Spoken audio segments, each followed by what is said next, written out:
Yeah.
What I'll do is I'll call the committee.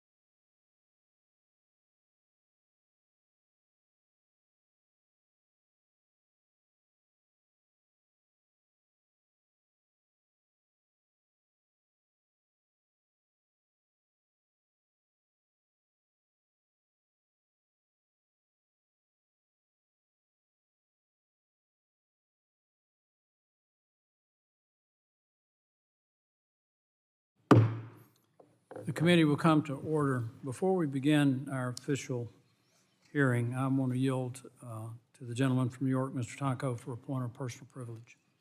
Thank you, Mr. Chair. I, along with so many, was so very sad last week to hear about the passing of our former colleague, Representative David McKinley.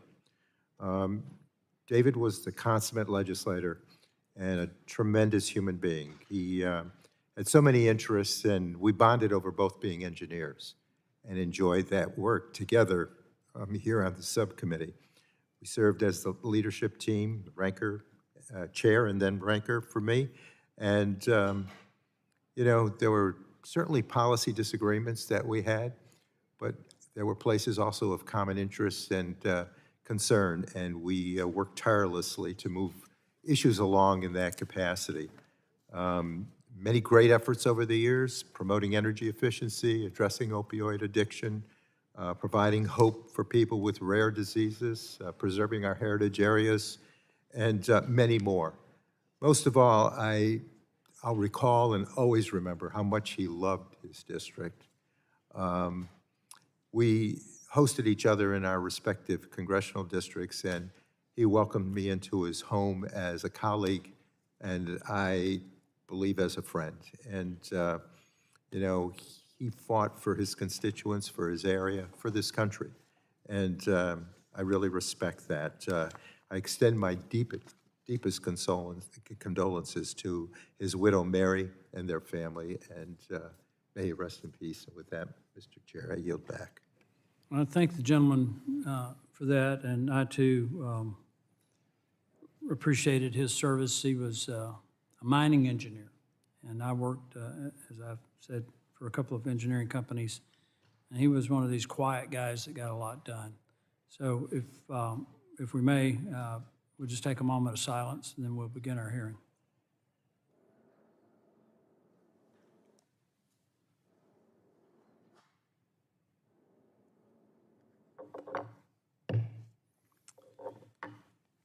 The Subcommittee on Environment will now come to order. The chair recognizes himself for an opening statement. Good afternoon, and thank you all for joining us for today's very important hearing about how U.S. environmental laws impact critical mineral supply chains, our national security, and economic growth.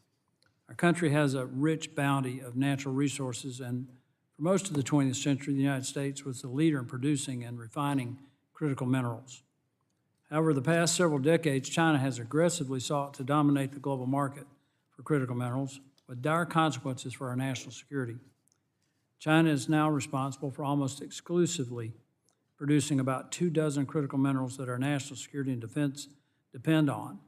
And most of the so-called black mass that is recovered from lithium-ion batteries is shipped back to China for recycling.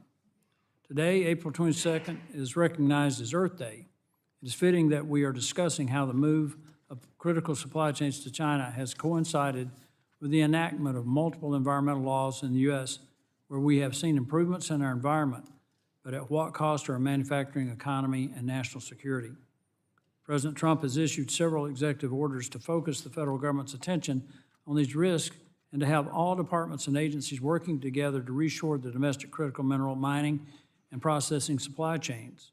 My bill, H.R. 4370, the Securing America's Mineral Supply Act, would codify these policies to support domestic critical minerals mining and processing.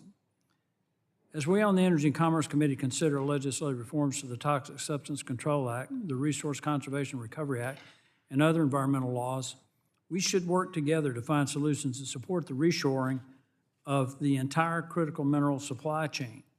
It will make little sense for us to support increased critical mineral mining in the U.S. if we are not also supporting the other parts of the supply chain, from the manufacture of the chemicals and energy needed to process critical minerals to the facilities needed to recover and recycle these valuable commodities on the back end. Given our broad jurisdiction, the Energy and Commerce Committee is well positioned to advance common sense legislative reforms to ensure that the United States has the tools it needs to both produce and process critical minerals in this country. We have an excellent panel with us today to discuss the challenges in securing domestic supply chains for critical minerals. First, we have Mr. Chris Lehman, the Chief Development Officer for Principal Mineral, which is working to build out the domestic supply chain for critical minerals. Mr. Lehman served as the Director of the Defense Production Act's Title III program during the first Trump administration and helped to set up the Office of Strategic Capital. Second, we have Dr. Bea Spiller, a fellow and the Transportation Program Director with Resources for the Future. Next, we will hear from Jane Neal, Senior Vice President for AMG Vanadium, which is working to secure domestic supply chain for vanadium, a critical mineral that is used to harden steel and in a variety of aerospace applications. Finally, we'll hear from Josh Grubkin, Associate General Counsel for Redwood Materials, which works to recover critical minerals from used batteries. Mr. Grubkin has decades of experience as a lawyer and consultant and working on complicated chemical safety and recycling issues. Thank you all for being here. The chair now recognizes the ranking member of the subcommittee, the gentleman from New York, Mr. Tonko, for 5 minutes for an opening statement. Thank you, Mr. Chair, and happy Earth Day to everyone. I can remember that first Earth Day in 1970 when Americans, especially young people, came together to celebrate our shared home and to raise awareness for the need to better protect it. Back then, we had big problems threatening our public health and our economy. Rivers on fire, thick smog poisoning our lungs, and PCBs dumped into our waterways. It is not hard to understand why bipartisan majorities in Congress have worked together to address these issues, and no one can deny the success of the laws born out of that moment. But today, we face another generation of environmental threats: climate change, PFAS, and plastic waste, to name a few. So as we gather together on this Earth Day, rather than examine how we can work together to solve these challenges, the majority would prefer to discuss how our successful legacy environmental laws are failing us. That is the completely wrong approach, I believe, to frame a conversation that I truly believe is worth having.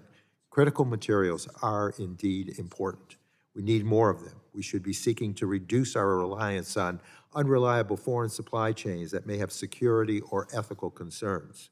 We should be promoting ways to raise the bar for environmental, labor, and human rights standards to ensure that these materials are sourced responsibly, regardless of where the extraction and processing occurs.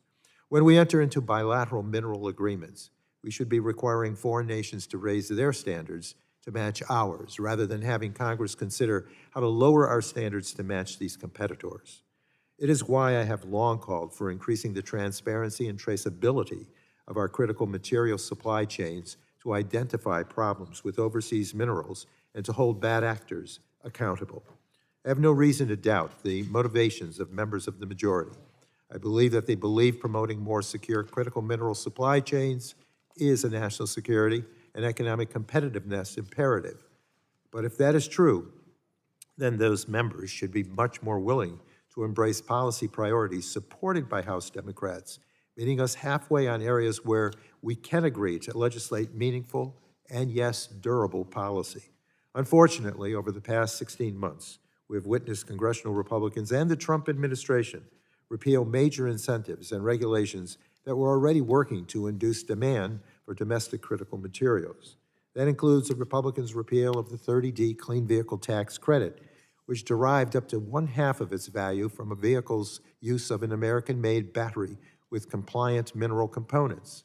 Additionally, the Trump administration has terminated hundreds of millions of dollars in grants to domestic battery manufacturers. The uncertainty that has been created by these decisions has resulted in the cancellation of tens of billions of dollars of private sector investments intended to build a domestic clean energy industry to compete with China.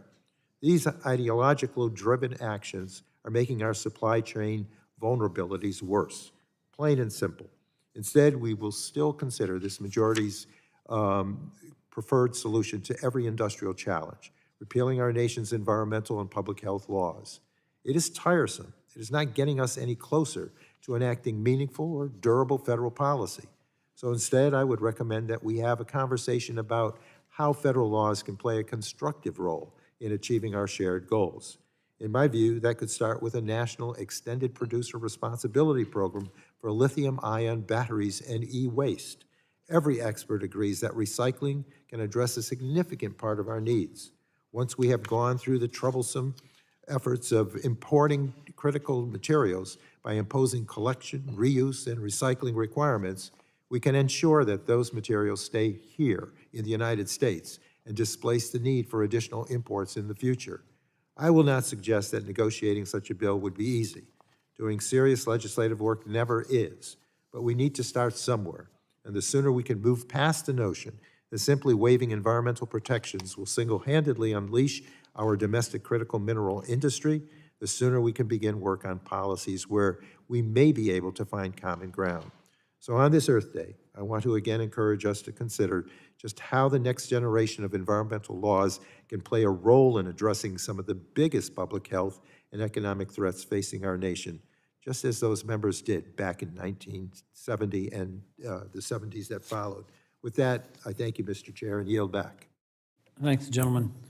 The chair will recognize the chairman of the Health Subcommittee, Mr. Morgan, to give an opening statement on behalf of the chairman of the full committee, Mr. Guthrie. Thank you, Mr. Chairman. I appreciate it. Chairman Guthrie is tied up on the floor, so I will be reading his opening statement to the committee that he previously drafted. Good afternoon, and thank you to our witnesses, and thank you, Chairman Palmer, for holding this hearing. I just want to take a minute to recognize my friend, and I can say this along with Brett, my friend, the gentleman from Alabama, for his leadership on critical mineral issues and for sounding the alarm that our national security and economic prosperity are at risk if we do not have reliable domestic sources for these important materials. Winning the race to AI dominance will depend not only on having access to critical minerals that go into semiconductors and other advanced technologies, but also on access to the chemicals needed to manufacture, refine, and recover these critical minerals in the United States, rather than having to rely on China. Many of our nation's environmental laws were enacted more than 50 years ago and have not kept pace with the current economic and geopolitical conditions. The Energy and Commerce Committee is leading the way in working to modernize the Toxic Substances Control Act, TSCA, and other environmental laws so that we can meet the challenges posed by China and other countries, while also continuing to protect our environment.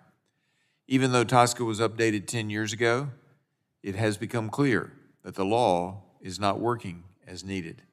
We need to maintain a strong manufacturing base in the United States, and that includes the ability to manufacture our own chemicals and produce other critical materials, all of which are essential for national defense and economic security.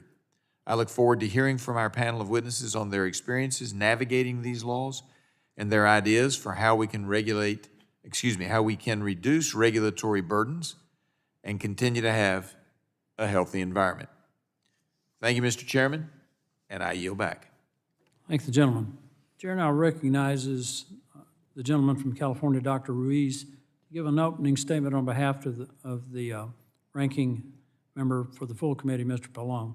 You're recognized for 5 minutes. Thank you, Mr. Chairman. These are the remarks of Ranking Member Frank Pallone. On this Earth Day, I would like to take a moment to commemorate our bedrock environmental laws that keep our air clean, our drinking water safe, and our lands free of contamination. Despite what the title of this hearing implies, we do not have to choose between growing our economy and preserving the planet.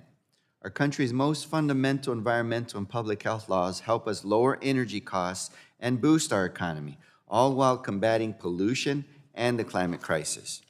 As it relates to the topic of today's hearing, it is possible to shore up our critical material supply chains without compromising those same environmental and public health protections. Democrats support the responsible and sustainable build out of our domestic critical material supply chains. It's important for our energy, economic, and national security, and necessary for the clean energy transition. That is why Democrats secured important down payments in the bipartisan infrastructure law and the Inflation Reduction Act. Together, these laws included billions of dollars in federal investments to strengthen our critical material supply chains, create jobs, boost American manufacturing, and lower costs for hardworking families. For example, the bipartisan infrastructure law included $7.9 billion for battery materials processing, manufacturing, and recycling. It also directed EPA to develop best practices for battery collection and voluntary labeling guidelines to help grow our circular economy for critical materials. The Inflation Reduction Act included tax credits for electric vehicles, domestic or ally-sourced critical materials for batteries, and domestic battery manufacturing to expand our capacity and boost our supply chain resiliency. Instead of building on this important work, Republicans have taken a wrecking ball to many of these important demand drivers. They have canceled clean energy projects, programs, and incentives, and in the process, destroyed downstream manufacturing that is an essential facet to bolstering critical material supply chains. For example, due to the Republican attacks, clean vehicle and battery projects accounted for more than $21 billion in lost investment in 2025. Needlessly, dampening demand for critical minerals would jeopardize our ability to attract and grow domestic critical material operations. Republicans continue to talk about the very threat from China, but their policies are misaligned. The rest of the world, particularly China, is investing in the clean energy economy, more so now after Trump's war in Iran. China has created a vertically integrated model centered on supply and demand for clean energy technologies like solar and batteries, giving them a stranglehold over the world's downstream, midstream, and upstream supply chain for critical materials. If we want to get serious about combating China's dominance over the critical material supply chain, Republicans and the Trump administrations need to stop their assault on homegrown clean energy. Their clean energy rollbacks undermine our efforts to lead the global clean energy transition, leaving the world to rely on China for critical minerals, and exposing us to geopolitical supply chain risks. To change this dynamic, we need a strong domestic market for clean energy technologies so that companies are willing to make long-term investments in this sector. Instead of scapegoating environmental laws, Congress must build on Democratic investments to create a domestic market for critical minerals, bolster domestic supply chains, create jobs, and fuel a clean energy economy. We must also strengthen our domestic capabilities to reduce our reliance on foreign sources. We must grow and cement our relationships with our friends and allies abroad to develop and access new critical mineral supply chains, also known as friendshoring. The United States must invest in the processing of critical materials and battery recycling to increase the domestic supply of these resources, and we must rely on and invest in American ingenuity in creating innovative solutions that reduce the need for extraction, like innovative battery chemistries. I welcome a productive conversation today about strengthening our critical materials supply chains, but Democrats will not entertain the idea that we must roll back important environmental protections to do so. Thank you, Mr. Chairman, and with that, I yield back the balance of the time. Thank the gentleman. We now conclude with member opening statements. The chair would like to remind members that pursuant to the committee rules, all members' opening statements will be made part of the record. We want to thank our witnesses for being here today and taking time to testify before the subcommittee. The witnesses will have the opportunity to give an opening statement, followed by a round of questions from the members. Our witnesses for today are Chris Lehman, Chief Development Officer, Principal Mineral; Dr. Bea Spiller, Fellow and Transportation Program Director, Resources for the Future; Jane Neal, Senior Vice President, AMG Vanadium; and Josh Gubkin, Associate General Counsel, Redwood Materials. We appreciate you being here today. I now recognize Mr. Lehman for 5 minutes to give an opening statement. Chairman Palmer, Ranking Member Tomko, members of the subcommittee, thank you for the opportunity to testify today. I serve as the Chief Development Officer, Principal Mineral, a mission-focused strategic materials platform dedicated to forging resilient U.S. supply chains. I have the privilege to work with a team of patriots operating at the intersection of capital markets, scaled industrial development, and strategic materials supply chains essential to our national and economic security. My motivation to execute our mission at Principal Mineral comes from my prior service in government at the Pentagon. I served as the director of the Defense Production Act Title III program focused on addressing key shortfalls in the domestic industrial base. I also served as the deputy director of the Office of Strategic Capital, which utilizes debt-based investment tools to attract and scale private capital investment into critical supply chains for national security. In both of these jobs, strategic materials supply chains and the strategic risks posed to our nation by the glaring gaps within them were front and center. The first point I'd like to make is that strategic materials, be it critical chemicals, rare earths, copper, or a multitude of others, are not only foundational for the defense industrial base, but for the entire modern economy. U.S. leadership in these markets will be essential to shaping our nation's long-term economic competitiveness and resilience. Strategic materials are embedded in nearly every sector driving growth today: energy infrastructure, advanced electronics, telecommunications, transportation, and artificial intelligence. The scale of dependence is significant. According to the U.S. Geological Survey, the U.S. relies on imports for over half of its supply of more than 40 critical minerals and is fully import dependent for at least a dozen. Inputs like copper, rare earth elements, and specialty metals are essential across everything from data centers to grid systems to consumer technologies. At the same time, global markets for these materials are often characterized by concentrated production, limited transparency, and periods of significant price volatility. In industries where projects require billions of dollars and years to develop, that volatility has real consequences.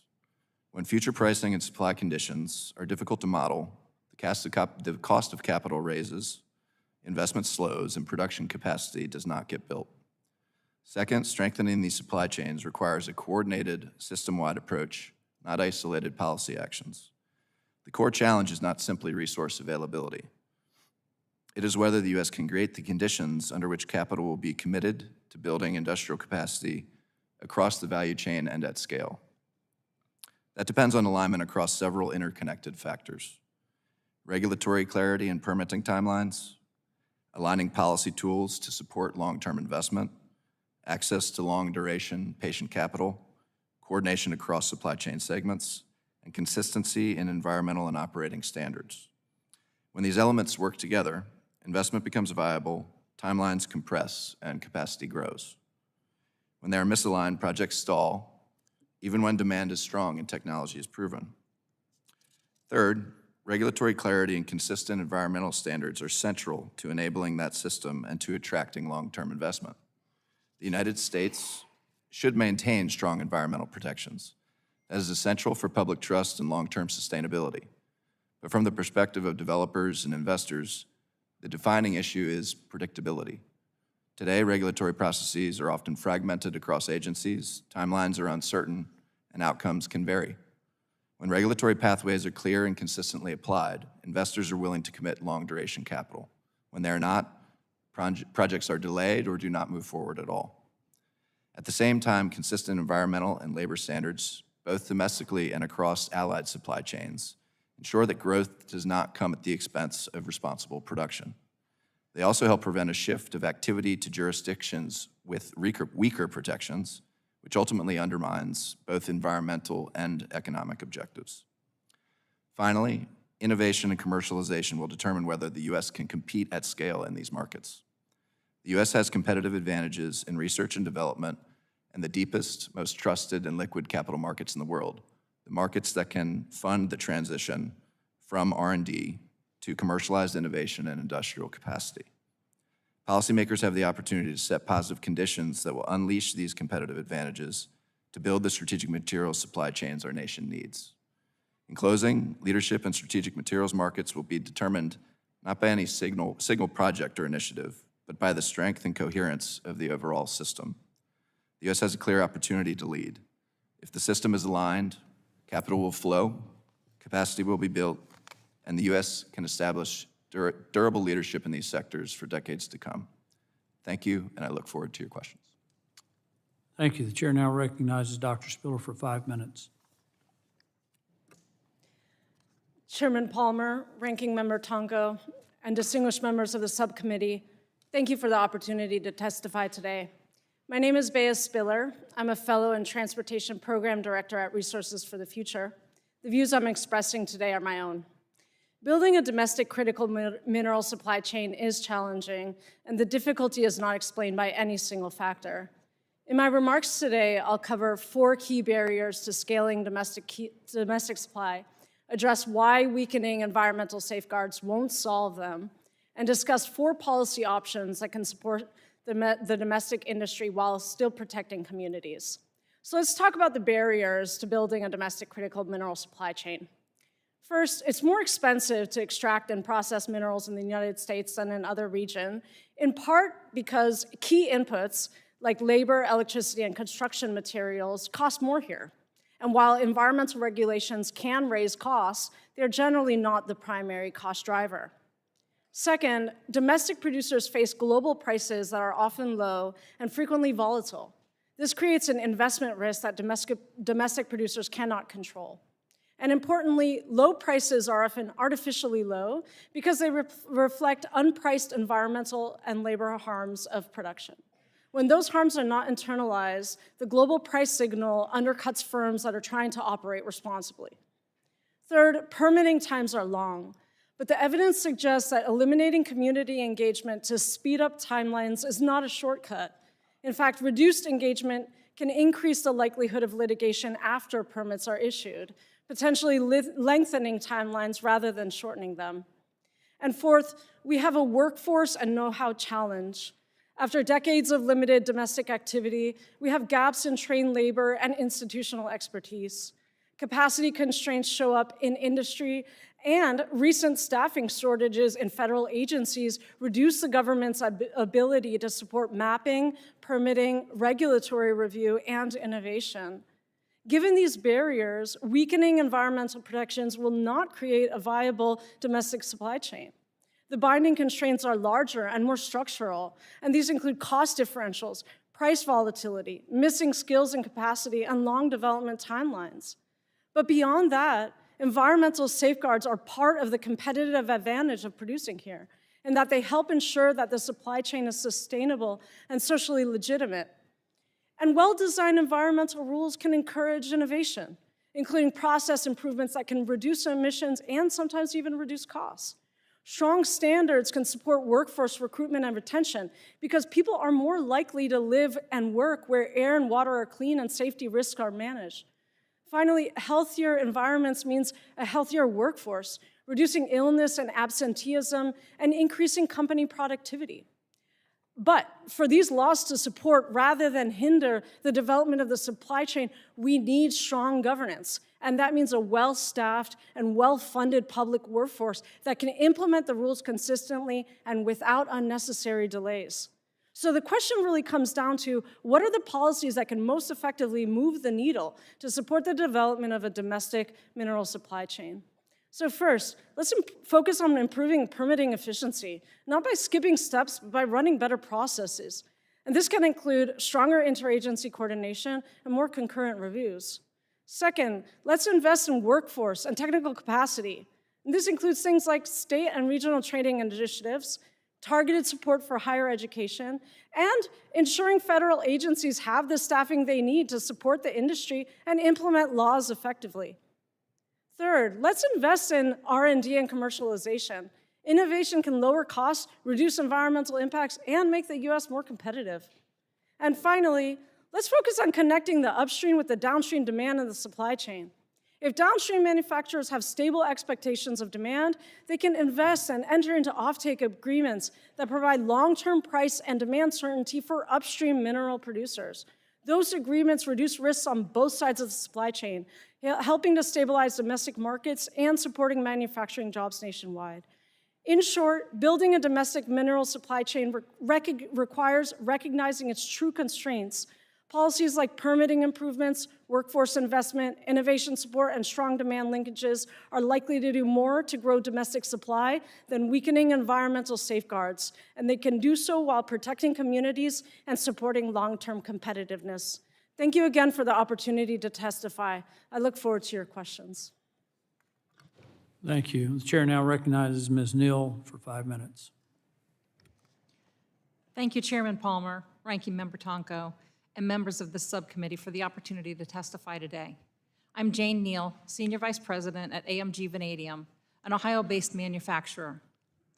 AMG Vanadium is the only domestic producer of ferrovanadium, supplying approximately 40% of the U.S. market for this critical mineral that is essential to steelmaking for infrastructure, energy, transportation, and defense. The balance of U.S. demand is imported, with 75% of global production concentrated in Russia and China.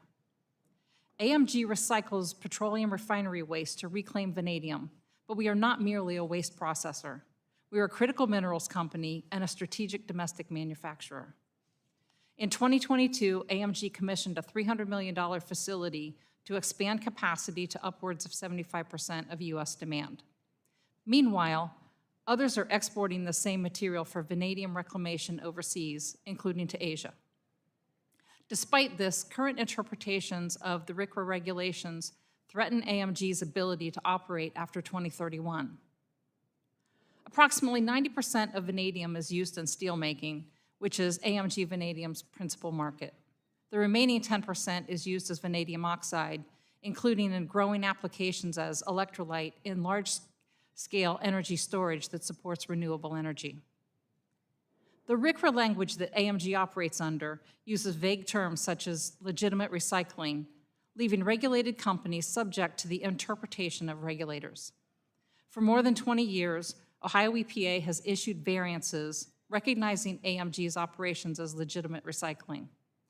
Those variances have long enabled AMG to operate safely and lawfully in this environment of duplicative and vague regulations.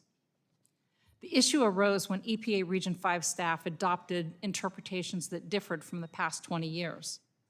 In 2019, AMG received a variance issued by Ohio EPA after US EPA Region 5 review. This allowed AMG to begin construction on the $300 million expansion facility. After operations commenced, US EPA reversed its position, advising Ohio EPA that AMG's operations did not represent legitimate recycling. They directed Ohio EPA to revoke AMG's variances, which would have left the company unable to operate. Under pressure from then-Senator Brown and Ohio EPA, Region 5 settled on a position not to allow renewal of the variances after 2031.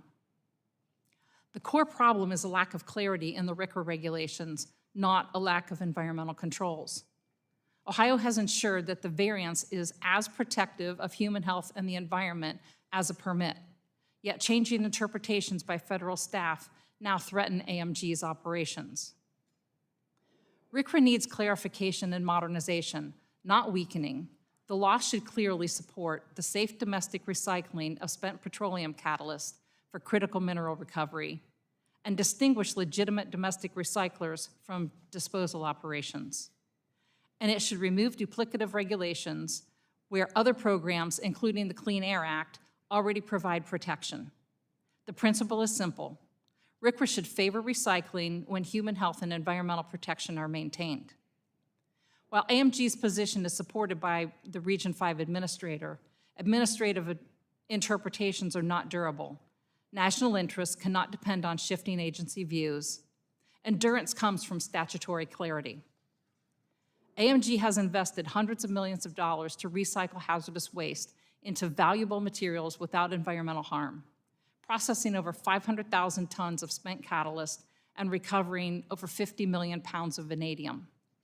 Modernizing RCRA would protect environmental goals while advancing strategic, economic, and national security interests. Congress should ensure that legitimate recycling is encouraged, valuable materials remain domestic, and ambiguous language cannot be used against responsible recyclers. RCRA should allow variances and exemptions to work together and eliminate duplicative overlap where other environmental programs already impose protective controls. The Spent Catalyst Recycling and Critical Minerals and Metals Recovery Act, introduced earlier this year by Representative Troy Balderson and Senator John Husted, provides such language.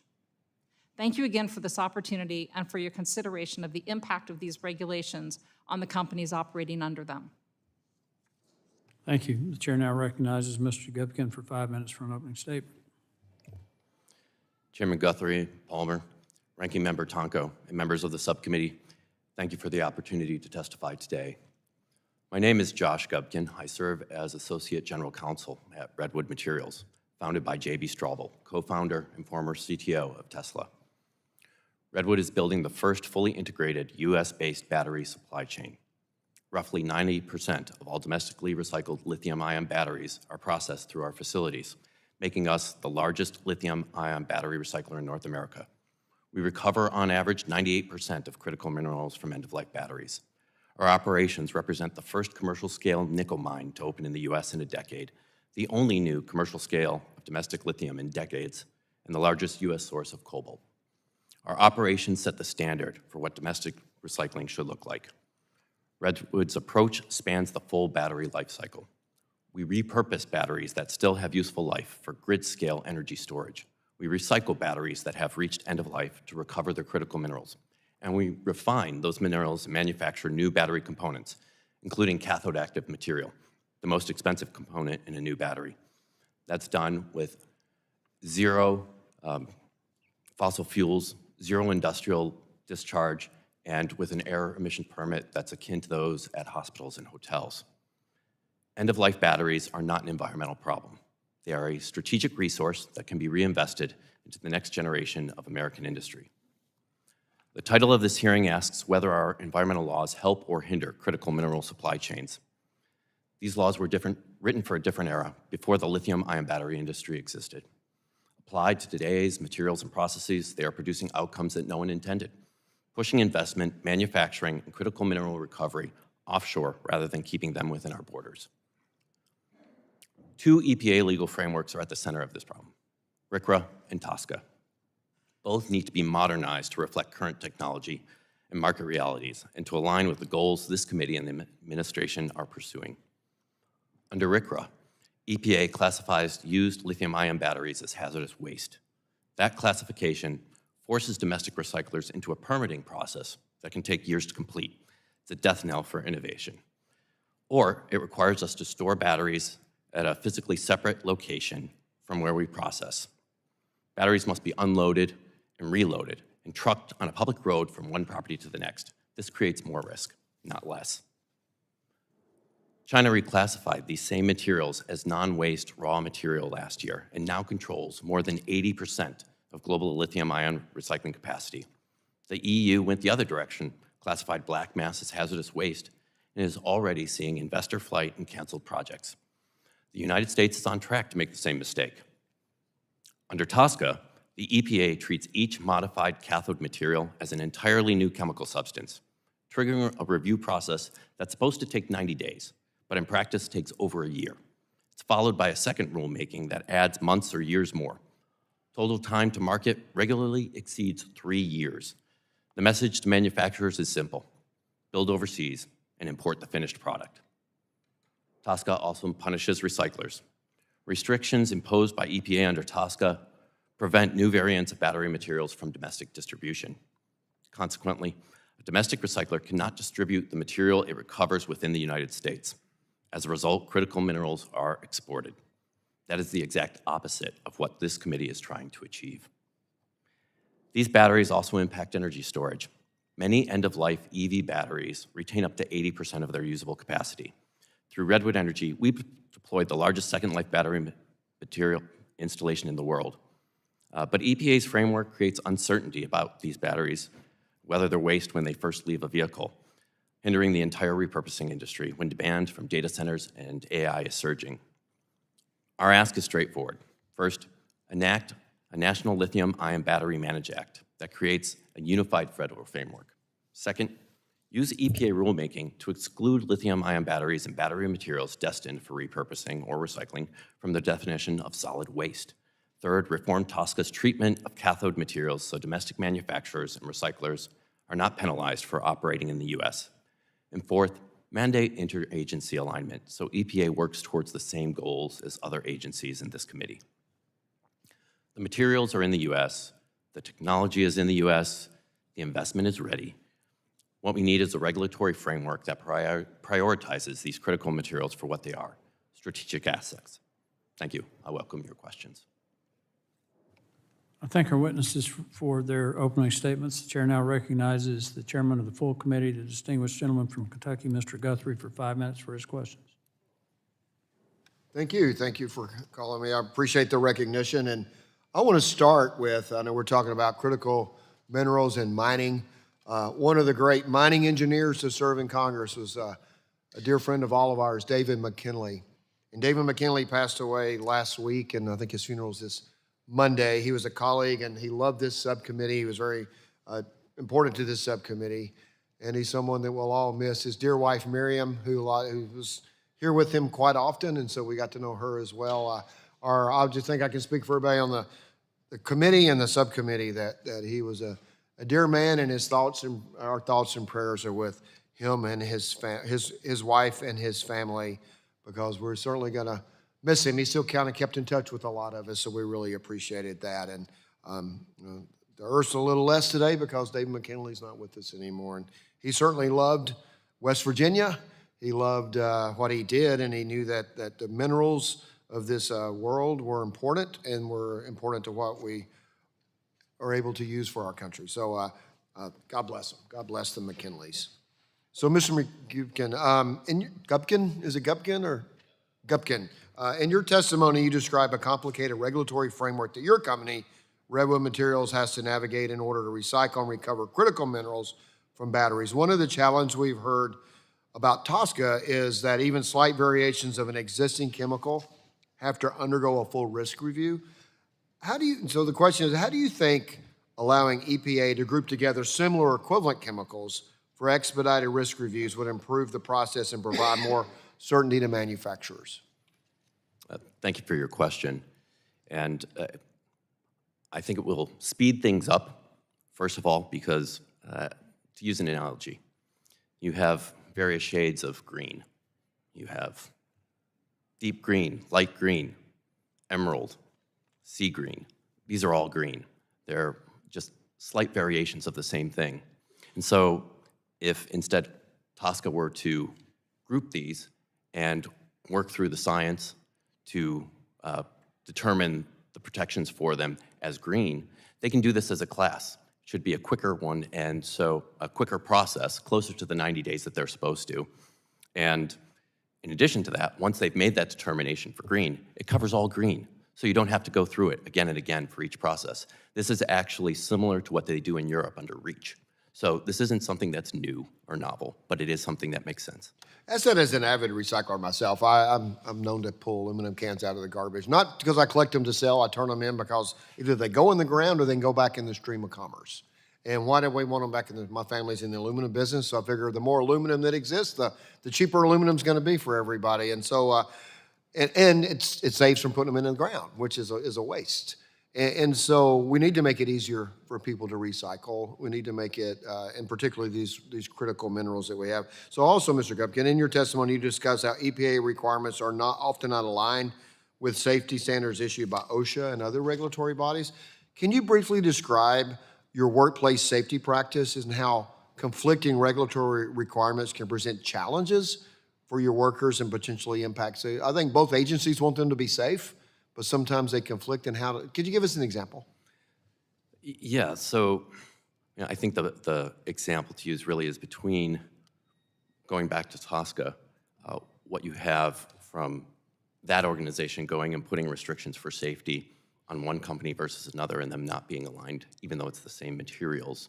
And that can be different from what OSHA has done, who has the delegated scope for protecting employees. And so you have three different things that possibly you're looking at. And just as an example with LFP, you have restrictions that come out based on Tosca, where the filter protection that you have for the manufacturer of it is 1/10 the protection for the recyclers using the same material from the same company, that come down from the same company. There's really no rationale beyond that. It doesn't provide any added protection for the workers. It just provides added cost and added problems for the recycler. And so why aren't these aligned? And moreover, why isn't OSHA, who has the ability and the mandate to go and find these levels of protection, have them do the work on that so that we have a consistent framework from state to state across the nation for how we protect our employees? Thank you. I don't have much time left, so I'll just leave with this, is that I was just on the floor of the House and they announced the passing of David Scott. I think all of us are aware of that now. And again, just like with our dear friend David McKinley, David Scott, his wife was Hank Aaron's sister. So Hank Aaron was his brother-in-law, and I was growing up a Braves fan. That's kind of our connection. He would talk about all the issues that Hank Aaron had to go through, and I can tell you, when he moved to Atlanta to play baseball, and I tell you, the whole world was cheering for him in 1974. So it's amazing what that family has brought into our country, and particularly David Scott and his service. So our thoughts and prayers are with Mrs. Scott and the Scott family. So thank you. I thank the gentleman. The chair now recognizes the ranking member of the committee, Mr. Tonko, for 5 minutes.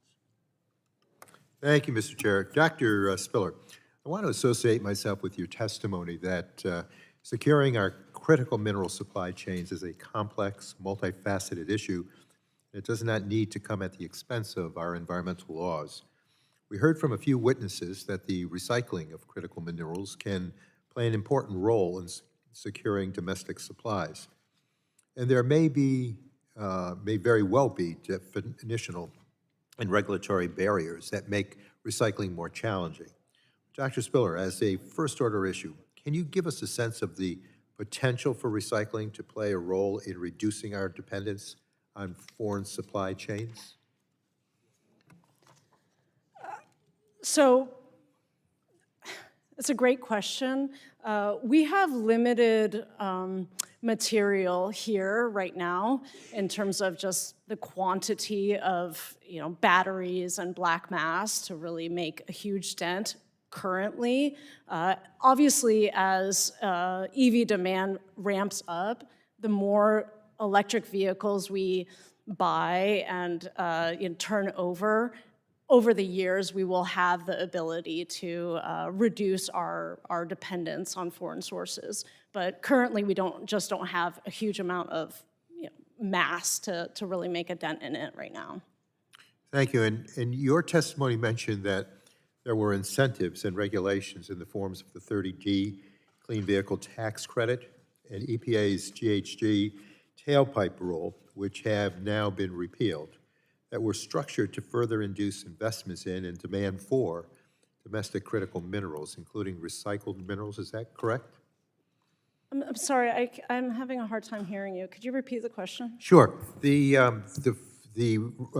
incentives and regulations that were in the form of the 30D Clean Vehicle Tax Credit and EPA's GHG tailpipe rule, which have now been repealed, were structured to further induce investments in and demand for domestic critical minerals, including recycled minerals. Is that correct? Yes, that's correct. So is it fair to say that well-designed federal policies, whether that's incentives or environmental regulations, can actually promote our domestic critical mineral goals?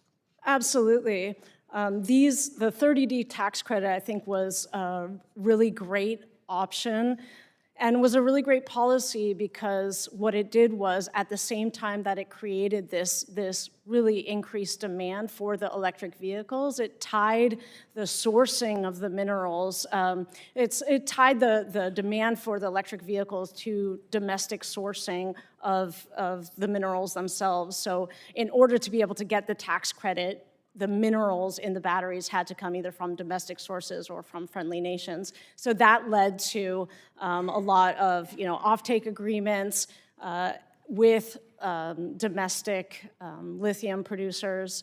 So by tying the demand side to the upstream, it created a really strong base for our supply chain. Well, the National Extended Producer Responsibility, the EPR requirement for the safe repurposing, recycling, and disposal of batteries was a good, strong incentive. The Infrastructure Investment and Jobs Act required EPA to develop such a framework, and I have been pleased that this effort has continued under the current Trump administration. So, Dr. Spiller, could a national program like this, where battery manufacturers are responsible for a standardized system supporting the collection, recovery, repurposing, and recycling of batteries, help achieve our goals of reusing critical minerals and reducing risks of exporting minerals that have already entered the U.S. economy?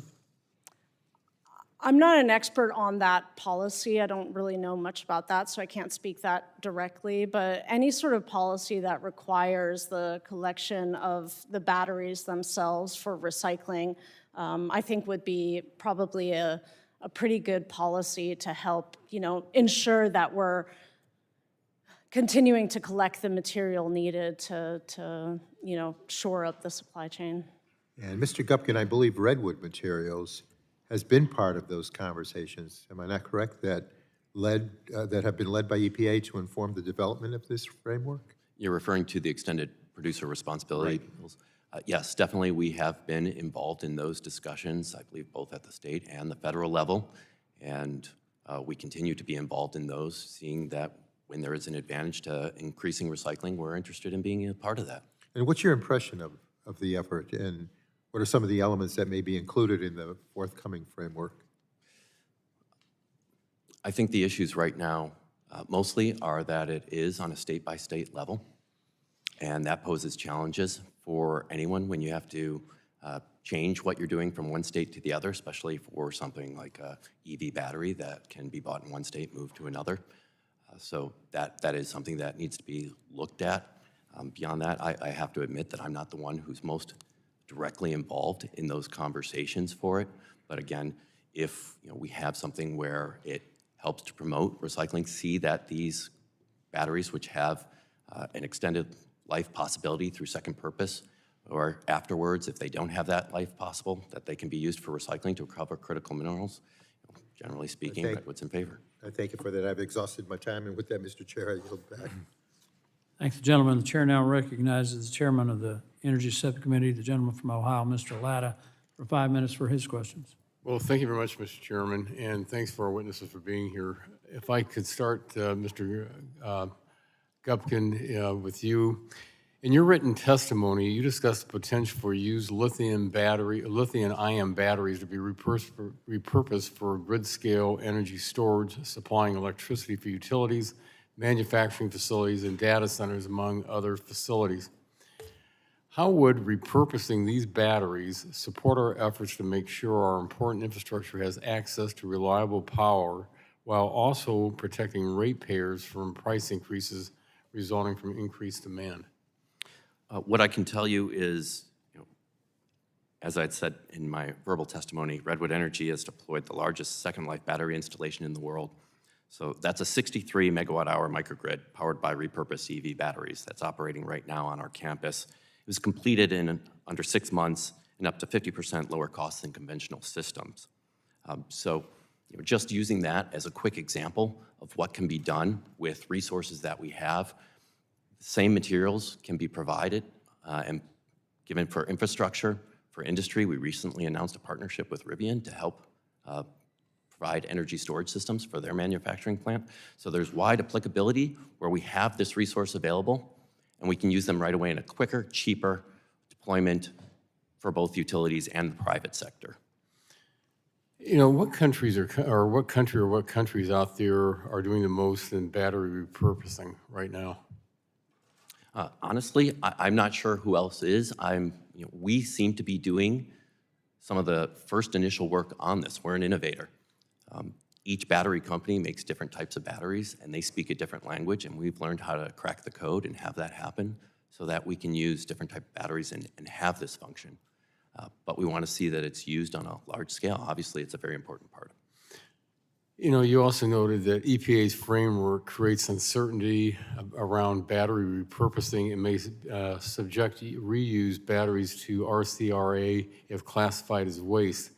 What alternative approach should Congress be considering right now to support reuse while ensuring safe handling? So there's two parts to that. First, as far as how you could change the regulations so that they're not considered waste, there's already a process for this. It's 40 CFR 261.4, which is exclusions for certain materials if they are recycled. You could simply add batteries and battery materials to that list the same way that shredded circuit boards are listed there. And that takes it out of the waste category and makes a more streamlined approach for recyclers or others. It still requires, as was mentioned by my counterpart, the need for legitimate recycling. So there's still protections there. And there's also other protections from other agencies. So we're not giving up anything. We're not reducing environmental. It's just a pathway to go ahead and do it in a better way. And it says to the world that these materials are feedstock, not waste. Well, thank you very much. Mr. Lehman, what national security or economic benefits will result from repurposing batteries domestically, and would there be a private sector interest in expanding this industry domestically with a clear regulatory environment? Yes, absolutely. And I would expand the aperture further, as well as broader electronic scrap. The vast majority of it is exported today. The vast majority of that is going to China. So the opportunities for recycling and reclamation to supplement what primary means will have to scale production is going to be absolutely essential. And we have mountains of material under our feet. With the on the electric motor side, the initial vintages of electric vehicles are reaching end of life. We have a mountain of that coming in terms of drive motors.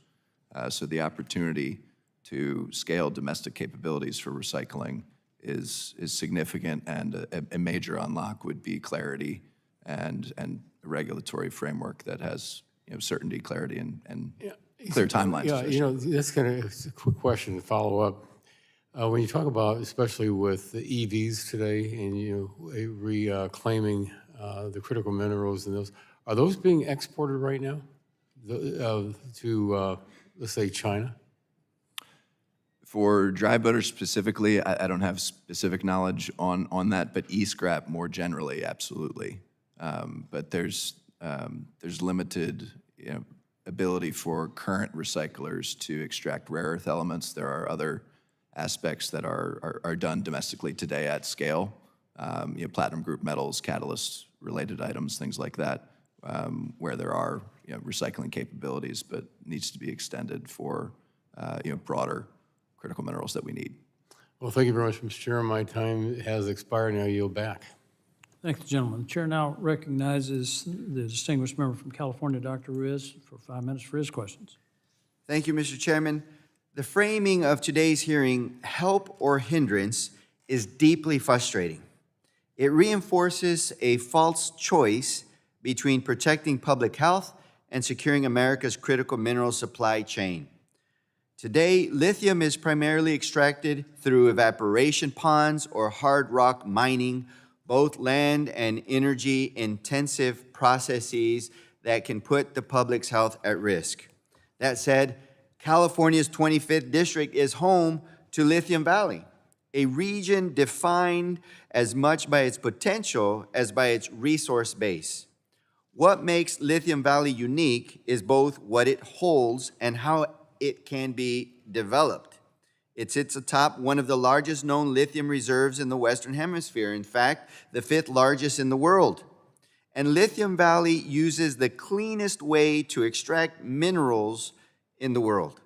You see, it is a closed-loop circuit where you draw geothermal brine extracted, goes up, creates geothermal energy produced, releasing vapor water stream, and as it goes back to the brine, re-injected underground, critical minerals are filtered and extracted out, including lithium and manganese, and this will generate the battery manufacturing that we need and the clean energy that our nation needs. No large salt lakes or deep cavernous mines emitting pollutants in the air. Lawrence Berkeley National Lab estimates 3.4 million metric tons of lithium could be recovered in Lithium Valley, and over 5,000 times current U.S. annual production. This could shift America's critical mineral supply chain away from China. And it goes beyond lithium. Lithium Valley also holds manganese, vital for batteries and defense, a mineral we have had zero domestic production of since 1970. What makes this powerful is that it is operational, not theoretical. Companies are already extracting lithium, manganese, zinc, and cesium from geothermal brine while producing clean energy. Dr. Spiller, in developing critical mineral manufacturing projects, why is it crucial for developers to secure community trust and support? Well, from an investor perspective, a community trust is a material risk factor. I mean, projects that fail to secure it are much more likely to face permitting delays, litigation, cost overruns, or even cancellation. And all of this is going to undermine the project economics and even deter capital. And it's important to note, right, many critical mineral projects are located near communities that have a history of exposure to really severe mining harms, and particularly indigenous communities. And so investors really need to pay close attention to whether or not developers can manage this risk credibly. I agree. Fostering community trust is non-negotiable. What does effective, meaningful, and equitable community engagement look like, and how does community engagement also benefit developers? Well, I mean, that can be defined as sort of community-led engagement that takes place across all phases of project development. So it requires companies to bring in communities as sort of partners to the development process, and you know, communities are sort of involved in decision-making processes around development that's happening in their neighborhood and where they live. And so it creates the social license to operate, and communities feel that they are part of the process. Thank you. Some of my colleagues point to environmental laws as the chief obstacles to domestic development. I see it differently. The National Environmental Policy Act and the Clean Air Act do not hinder development, they structure it. When implemented efficiently, these laws reduce risk for developers and give communities a meaningful seat at the table. So, Dr. Spiller, how would weakening or undermining our environmental regulations remove our ability to have the upper hand against foreign adversaries? Yeah, well, you know, weakening our standards really undermines the two major things that we compete upon, which is trusted supply chains and high-value markets. You know, one of the big issues is that our global buyers and allies are moving towards cleaner procurement standards and carbon-based requirements. So if we don't meet those standards, we're going to be locked out of premium markets and partnerships. Thank you. You see, this is not about help or hindrance. It's about doing the right thing, lithium and the right way. Lithium Valley shows that responsible domestic permitting can achieve when science, communities, and national security align. This is how we compete with China, not by cutting corners, but by building something better. I yield back. Thank the gentleman. Chair now recognizes the chairman of the Health Subcommittee, the distinguished gentleman from Virginia, Mr. Guthrie. I was Mr. Guthrie. I played Mr. Guthrie earlier today, but I know it's been a long day, Griffith, Mr. Chairman. it's been a long day. It's been a long day. Yesterday- And I did play Mr. Guthrie earlier today in the opening statement, so I understand the Well, confusion. yesterday on the forward, I introduced Representative Hurd, and it was actually Representative Crank. Yeah, it So happens. I'm on a roll. Yeah. Mr. Lehman, researchers at Virginia Tech, which is located in my district, like my friend Dr. Yoon, have carried out research to analyze and separate rare earth elements in coal and in gob piles or coal waste. How can state and federal coordination incentivize the identification of other sources of waste that may also contain critical minerals? Thank you for the question. there's been a significant amount of research and development and project work done specifically on coal tailings and the ability to extract.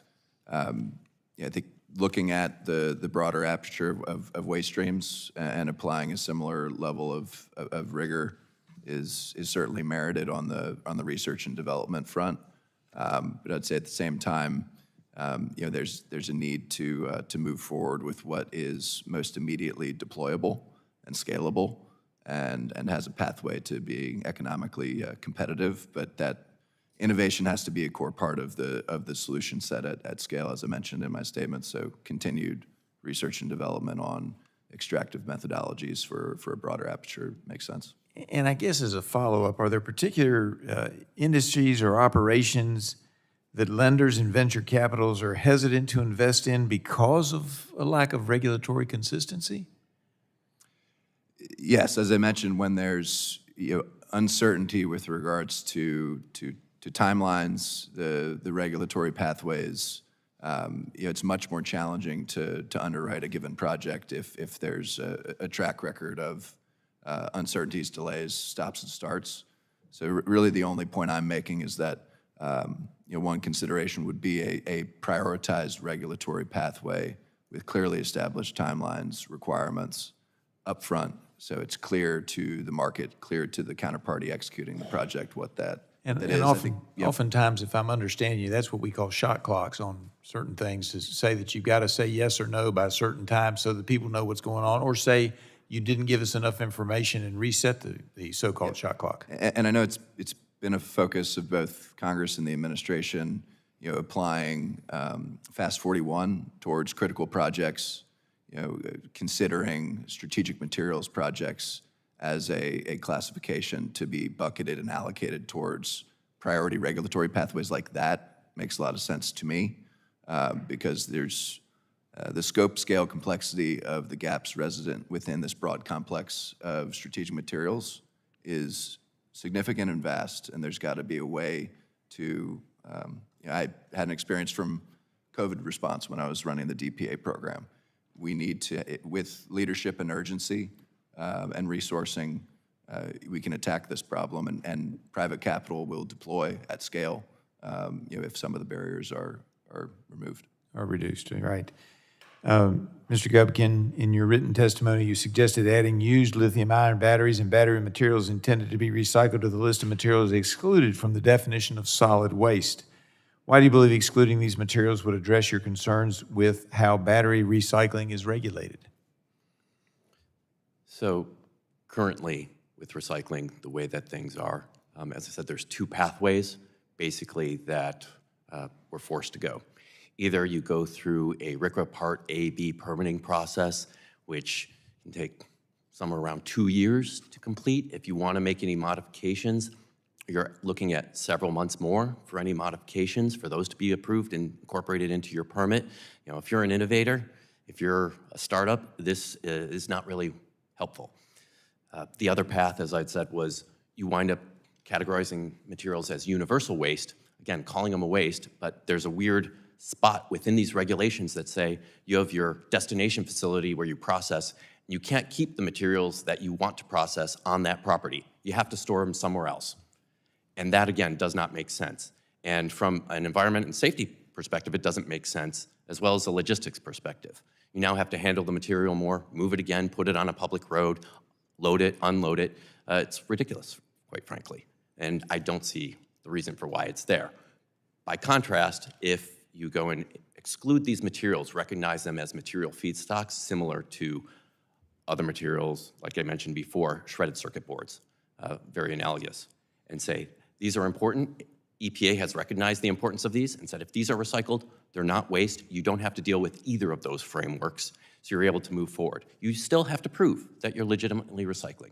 So you don't lose anything from environmental protection. Yeah, and my time is up. I would say, Ms. Neal, I'm going to have some questions for you for the record. And as the old song said, one woman's trash is another woman's treasure. I yield back. Gentleman yields. The chair now recognizes the distinguished representative from the state of California, Ms. Barragan, for her questions. Thank you, Mr. Chairman. Critical minerals are essential for our phones, our semiconductors, clean energy, electric vehicles, and the grid. One area where we can make real progress is expanding battery recycling and reuse so we can strengthen domestic supply chains while reducing the need for new mining. Mr. Gubkin, I want to start with you. Your testimony highlighted that many batteries can still be used for energy storage when they come out of vehicles, but current rules often treat them as waste, which makes reusing them more difficult. At the same time, we need to make sure that reused batteries are safe and reliable. They can pose fire risk if not handled properly. What standards for battery use, collection, and labeling would help strike a balance so that we can increase reuse without creating new safety or environmental risks? Yeah, thank you for that question. And what I'd say is there actually are standards to help address this. The National Fire Protection Association and the International Fire Code, they develop standards for batteries that include storage, handling, transportation, and these are standards that are developed by a group both from industry, from government, private sector, national interests, and they take a lot of time to go and figure out what the best standards are for these protections. They look at them both from a used battery perspective, and they also have regulations that they develop for energy storage and when used in that aspect. I'll add as well, for something like second life batteries where we're trying to repurpose for energy storage, there's requirements for testing, UL testing, underwriting laboratories that we have to go and meet. We've recently announced passing a series of those tests, so I'm very proud of that. And that, again, is something that's out there that we have to do to make sure that we are making sure, as these are out there, they are safe for people. Great, thank you. Mr. Lehman, in your testimony, you support strong environmental standards, and you stress the importance of consistency with our regulations and our permitting timeline. Are there ways to improve coordination across agencies like DOE, EPA, and others to reduce delays and uncertainty for critical minerals projects? Thank you for the question. Yes, I mean, I think that's been a focus of the current administration with some of the recent executive orders, specifically around enhanced coordination with the EPA and relevant agencies.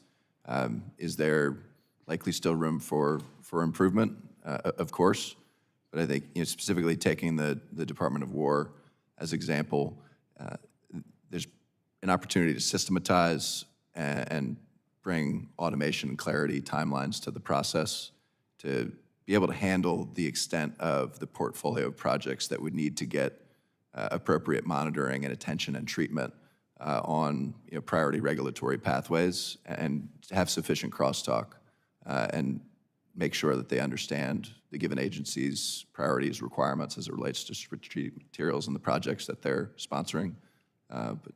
Okay, thank you. Dr. Spiller, we also need consistent federal policies. In 2025, the Trump administration took a 5% ownership stake in Lithium Americas to support domestic lithium production. Now, Lithium Americas has an agreement with General Motors to supply lithium for its EV batteries. At the same time, the Trump administration has ended federal support for electric vehicles. What happens when the government supports building more domestic critical mineral supply, but at the same time, weakens demand for the products that use those minerals or materials? Yeah, well, in this specific case, this was really problematic because when that happened, General Motors was already backing out of that specific offtake agreement. So it exposed the American public to downside risk at the same time that the government was taking this equity risk. The Lithium Americas deal was, really problematic because, right, the government was not able to, provide that sort of demand certainty for in terms of, providing more and more demand for the lithium in terms of, having greater demand for batteries. And it exposed the American taxpayers to greater downside risk. Great, thank you. I yield back. Gentlelady yields. Chair now recognizes the gentleman from Georgia, the distinguished member, Mr. Carter, for 5 minutes for his question. Thank you for getting my name right. Appreciate it. Thank y'all for being here today. This is very important, and I'm not going to repeat everything that we all know, and that is how China is dominating the rare earth minerals, the rare earth elements like graphite, lithium, cobalt, and copper. We all know that, and we all understand how important it is for us to be competitive there. However, to develop the domestic capacity to process and refine critical minerals domestically, we need a more efficient permitting process, and that is why I have introduced H.R. 3059, the Streamlining Critical Mineral Permitting Act. And it actually passed the House as part of the Lower Energy Cost Act last Congress, and is still pending again this Congress. That it will allow processors and refiners of critical energy resources to operate under an interim permit under the Resource Conservation and Recovery Act subtitle. Mr. Gupkin, I want to ask you, how would allowing these facilities to operate under an interim hazardous waste permit support efforts to build up domestic refining and processing capacity while still ensuring that hazardous waste is managed properly? So I'll say it's a path that could be taken, and it's better than the current situation. I would not say that it's the most preferred path to go, quite simply. What concerns do you have? Well, you're still going through this permitting path. It's interim, which means to some extent you're operating at your own risk. And you still have to go through, in the end, full permitting, getting everything done there. So there's still that time frame before it is formalized. You still have to go through, every time you make a modification, the full permitting process for a modification, which takes time. So I respect the idea of going through that, but if we really want to treat these materials as critical and as a feedstock, again, I go back to putting them as a feedstock and going through the exclusions allowed that EPA has followed as well to do that and have it go But you would agree that it's better than what we got now? I would say it's better than what we currently have. Okay.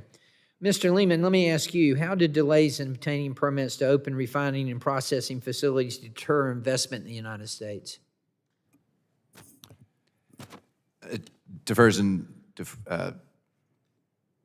Investment doesn't come through when there's uncertainty, Right. and there's not predictability to the process. Right, I would agree with you. You know, it doesn't matter what sector of the economy we're talking about. When I have groups in my office, whether it be healthcare, technology, or even processing, it's always the same. We need as much certainty as we can get. We need to, in order to invest, in order to plan for the future, we need that certainty. So I appreciate that. Let me ask you also, do you have any recommendations for the committee in keeping permitting timelines more predictable?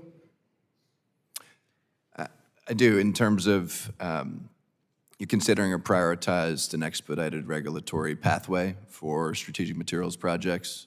I know there's been some projects where Fast 41 has been applied to it, clearly delineating timelines, accountabilities, and providing specific prioritized attention to making sure that those gates and timelines are satisfied, and making sure that they're enforceable. Good. Mr. Gublin, in your written testimony, you explained that facilities that want to recycle lithium-ion batteries have two options, both of which drive investments overseas. One of these is to enter the RCRA Part A and B permitting process. You described some of the challenges with this process and how its timeline is unworkable for the fast-growing and constantly evolving industries. Why is this? And are there opportunities to make this permitting process more efficient that Congress can consider? So why does the permitting process take as long as it does? I can't answer that as well as the folks over at EPA, to be quite honest with you. It's a matter of, I suppose, they want more information, for whatever reasons that they do. The permitting process was developed for really chemical treatment plants as opposed to something like a battery recycling plant.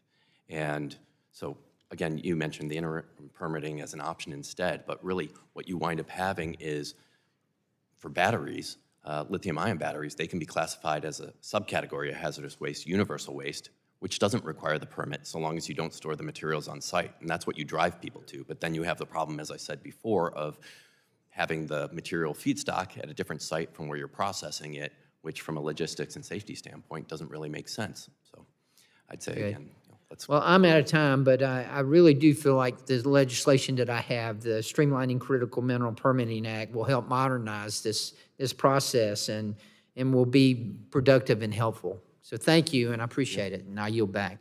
Gentleman yields. Chair now recognizes distinguished Gentleman from Ohio, Mr. Landsman, for 5 minutes for his question. Thank you, Mr. Chair, Ranking Member. Thank you all for being here. I want to talk about the batteries first. Obviously, the critical minerals work that we do has huge implications for our economy, for individual household spending, national security. It is one of the most significant things we've got to solve and win on. The domestic production piece is a challenge. There are some doors that we can go through. One is the production, recycling of batteries. I'm going to start with you, Mr. Gupkin. How does the investing in battery recycling help us as it relates to critical minerals? Well, first off, it keeps the materials here within U.S. soil. Right? We can do the full life cycle and have it here. So you can have the production of batteries, put it into the vehicle or wherever else those lithium-ion batteries go. They go through their life. We can repurpose them and keep them here, and then we go through and take those and recycle them and keep the critical minerals here. So instead of having any of that flowing outside the U.S., we have it all here. In addition, it's a way of using what we call an urban mine. The materials are here, they're well packaged, they're in the same location, nice and easy, as opposed to going to several different mines, whether they're in the U.S. or outside. Right. It's one thing that we're, buying all of these batteries from all over the world, critical minerals coming from all over the world. Once they get here, though, we're in a position to keep them. Absolutely. And that is through the battery recycling efforts. In the bipartisan infrastructure law, there was about $6 billion in battery manufacturing, recycling, and processing. Trump has targeted these efforts, canceling $700 million in grants, including support for a $1 billion recycling battery facility in Kentucky. Dr. Spiller, can you speak to the importance of certainty and what this does when these dollars get pulled out of the market? Yeah, thanks for that question. Market certainty is really important. Projects are really expensive and they take years to build. And there's 3 specific aspects of certainty that we have to think about. And the first one is regulatory and policy certainty, right? And thinking that the policies are going to maintain fixed and not flip-flop over time, as we saw. The second one is demand certainty, and this has a lot to do with policies, right? Policies drive demand. So understanding whether or not the demand for the products are going to grow over time. And then finally, price certainty. So being able to know whether or not, are you going to have a price of minerals that is going to, not be subject to massive price volatility. And so this is where offtake agreements is so hugely important. And so this is why, when we're talking about connecting the upstream with the downstream is so important, because the ability to enter into long-term fixed price offtake agreements is going to be really key for market certainty. Thank you. I appreciate that. I know it's incumbent on this Congress, both sides, to hold the administration accountable, to say, look, we passed these investments in battery production, recycling. They have to go out the door. There has to be consistency. We have to make these investments. With the time I have left, part of getting to the domestic production piece also includes the permitting reform that my colleagues have talked about. My frustration is that there's 2 ways to do this. You can do it in a partisan way, where you just say, we're going to pass a permitting bill and may not pass the Senate. In fact, it won't. May pass the House, won't get us anywhere. Or you can get a bipartisan deal done, which requires, in my opinion, just the following. You got to put the environmental folks in a room with the industry folks and figure out that way forward, where Democrats and Republicans can come together and say, look, we are going to go find these resources, but we're going to do it in a way that protects the environment. If you had to put folks in a room, who are the key environmental and industry folks? We'll start with Mr. And just very quickly. I'd say have us sit with the deputy administrators, directors from EPA. Yeah. I would agree. Dr. Spiller? And definitely need community groups in there too. Yeah. Industrial operators of these businesses and investors. By the way, if you put those folks in a room and you say, look, we got to get to permitting reform, get a couple Democrats, a couple Republicans, there's a bipartisan bill that probably includes everything that you mentioned, Dr. Spiller. I believe you had a few ideas. Mr. Gupkin, all of that gets done, and done in a way that makes a lot of sense, gets to the floor and passes. Thank you. I yield back. Gentleman yields. I now recognize myself for 5 minutes. Mr. Lehman, there are no major rare earth refineries in the entire Western Hemisphere. There's only 9 in the world, 8 are in China. The other one's in Malaysia. Cobalt, China controls up to between 75 and 80% of the cobalt processing and refining. 94% of the rare earth refining, 90% of high-value graphite. Would you agree that this represents a significant threat to our national security and our economic security? 100%. Would you agree that we're in a time frame, a window of opportunity to correct that, and that I often compare it to our space race, this generation's space race. Would you agree with that assessment? Yes. Can we do this? Can we secure our own supply chain, not just by building the critical infrastructure that we need here in the U.S., but working with allies to build out this process? Would you agree that we could do this and maintain the environmental quality that we have always expected and continue to expect? I think we can and we have to. Requires a sense of urgency, requires leadership, and requires resourcing. And the one thing you need to solve the full value chain before the problem is solved. And it was very good to see in the president's budget a significant increase in resourcing for the DPA program, for the Office of Strategic Capital, for several industrial base oriented programs that I'm well aware of this, Yes. I've been very involved. Can we create a marketplace that we can put a wall around where if China wants to participate, they can participate, but can set a floor for prices? That's a vitally important point, to have a Western index, particularly in the rare earth space. That is a perpetual challenge, something that I know Congress and the administration are considering options for and executing against. But that's foundational to have a functioning marketplace with provenance of supply, clarity on price, and a functioning market is going to be critical. Ms. Neal, the process that my colleague described for closed-loop process for lithium processing that was described earlier, can that be applied universally to all critical mineral and rare earth element processing and refining? Is it that simple? I'm sorry, but I'm probably not the right person to answer that question. I know that, in our case, we are taking spent catalyst that has recovered vanadium from the refining industry. That's a and different we're able process. to recycle it and recover the vanadium. There are similar catalyst that is cobalt-based, so similar recoveries, but I don't know about, there's a wide, swath of elements that I wouldn't know how. Well, for instance, with rare earth elements, some of those are radioactive, thorium, for instance. So we're going to have different processes, but we can still do everything that we need to do and maintain the environmental quality that we want to have. On the batteries, I thought Mr. Landman raised some good issues there, and we've had this discussion about China buying up spent lithium batteries, but that's not all they're doing. The regular lead batteries that are critical to our supply chain for providing lead, which is now on the critical minerals list, but also antimony, which we have to have.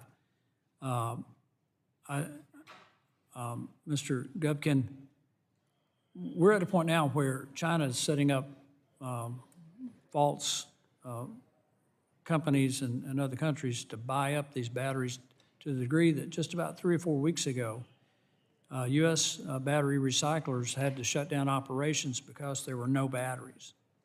Would you consider that a problem? I do believe it's a problem if our feedstock is going to China. I would say Redwood Materials is in something of a lucky position as far as the domestic supply of batteries for recycling. We're taking in the majority that stays here. So I suppose we're also a reason for other companies having a problem, but the vast majority of materials that are going over to China and them taking them, that is definitely a significant issue. And the reason we're here, I believe, is partly to make sure that that doesn't become a growing issue, and so that there is retained within this country enough feedstock in those batteries to go in so that we can recycle and we can recover those critical minerals. Thank the gentleman for his response. My time has expired. I now recognize the distinguished gentleman from New Jersey, Mr. Menendez, for 5 minutes for his questions. Thank you, Chairman. American leadership in the world should reflect our commitment to protecting public health and creating economic opportunity for the people we represent.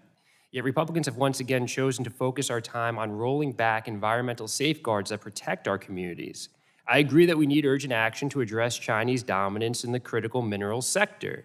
And as we build out domestic critical mineral capacity, it is vital that the U.S. pursue alternatives that reduce our dependence on China.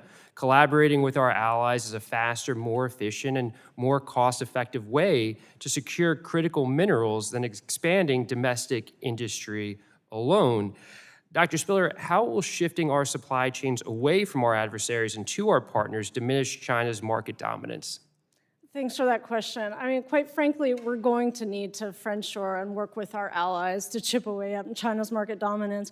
Right? Given the major challenges that we've been discussing today and that I presented in my testimony, the U.S. isn't going to be able to do this alone, and particularly not in the time frame that the federal government is hoping to be able to, achieve market independence or get away from China's market dominance. So we're going to need to ally with as many countries as possible and leverage our comparative advantages all along the supply chain. Right, and the Trump administration has said repeatedly that America first does not mean America alone. We need to engage with our allies. And Dr. Spiller, how can cooperation with those allies help reduce the need for domestic extraction and processing? Well, we can rely upon other countries that have maybe already started extraction.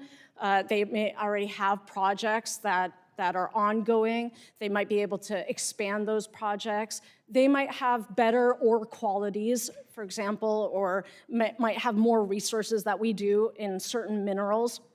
And they might be able to expand those at cheaper prices than us. So it might actually reduce the cost of actually getting the minerals that we need and be able to do it faster and cheaper than we could do it here. And so that would avoid us having to build new mines that might take us many years and at higher cost. But I think it's really important that we don't just focus on finding the least cost partner, but that we find the least cost partner that also has really strong governance and really good environmental regulations so that we're ensuring a sustainable supply chain. Yeah, I appreciate that. You mentioned reliability, but that's a two-way street, right? To not just with our allies, but how the allies perceive the United States, because we need long-term cooperation. But the president continues to cause instability throughout the world. He has enacted historically high tariffs, intervened in Venezuela, gone to war with Iran, and threatened a military takeover of Greenland. It's difficult to achieve the cooperation and predictability needed for new industries to build capacity over time, especially as the Trump administration makes the world less stable and less safe. Dr. Spiller, how do rising tensions between nations weaken our ability to sustain collaboration on critical minerals? It makes it very challenging. And just as one very clear example, the United States right now is pursuing a multilateral agreement to try to, have a price floor that's supported by import tariffs against China. But in order to be able to have this price floor actually work to support new entrants of investors, the investors need to believe that this price floor is credible over a long-term period, and that means that the allies and that this group of allied countries is actually going to be able to hold for a long time. And with more and more geopolitical tensions, that the credibility of that allyship is not going to be able to hold. And so, unless there's significant confidence, this is going to fall apart, and there's not going to be a true sign of market certainty and will lead to increased. That's exactly right. You're referring to Forge, right? Yeah, exactly. Right. And so Politico reported on State Department cable signaling in the lead up to I think a 50-nation summit, that there was, quote, wariness among some countries about signing on to a framework agreement pledging joint cooperation in sourcing and processing critical minerals, especially certain European diplomats, quote in the story, specifically expressed concerns over Trump's request that NATO member Denmark allow the U.S. to take over Greenland, because the volatility makes these partnerships harder to maintain. And I'm concerned the president's actions contribute to that volatility, strain our alliances, as you've seen already in the last several weeks and months, and could ultimately undermine our ability to lead a durable critical mineral strategy and counter China, because I think everyone here agrees that on friendshoring, that's something that we need to pursue, right? But I think we need to be cognizant of the lack of credibility that this administration has, given its own actions. And I would love my Republican colleagues to join in this choir of people saying we need more from this administration, and our allies should expect more from us as an ally. So thank you so much. Gentleman yields back. The chair now recognizes Dr. Joyce of Pennsylvania for 5 minutes. Thank you, Mr. Chairman, for holding this important meeting, and to our panel for being here today to testify. Securing domestic critical material supply chains has been a key focus for both of the Trump administration and of this committee. This is not an abstract concern.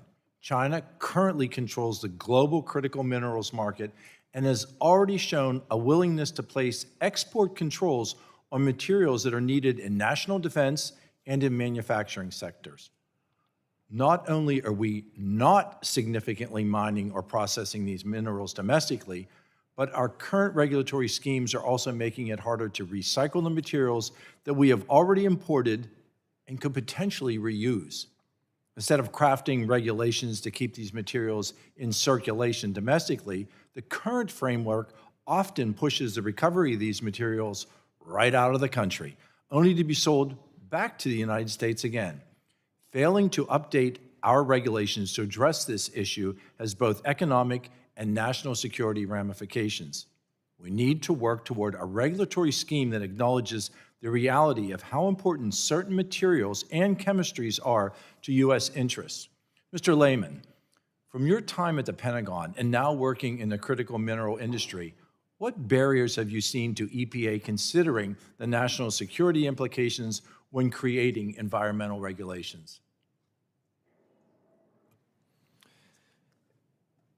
Personally, I didn't experience any direct engagement or roadblock, but from colleagues, there's challenges sometimes with regards to the exclusions or treatments at the federal level versus state and local.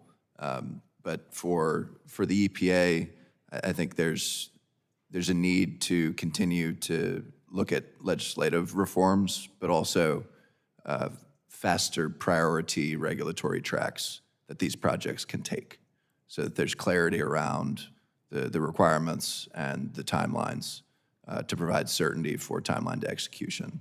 And I know there's been sponsorship coordination for specific projects already with regards to that, and applying Fast 41 to those. That makes a lot of sense to me, but all for any other additional reforms or regulatory changes at the EPA that would facilitate market speed for going through the permitting and regulatory process.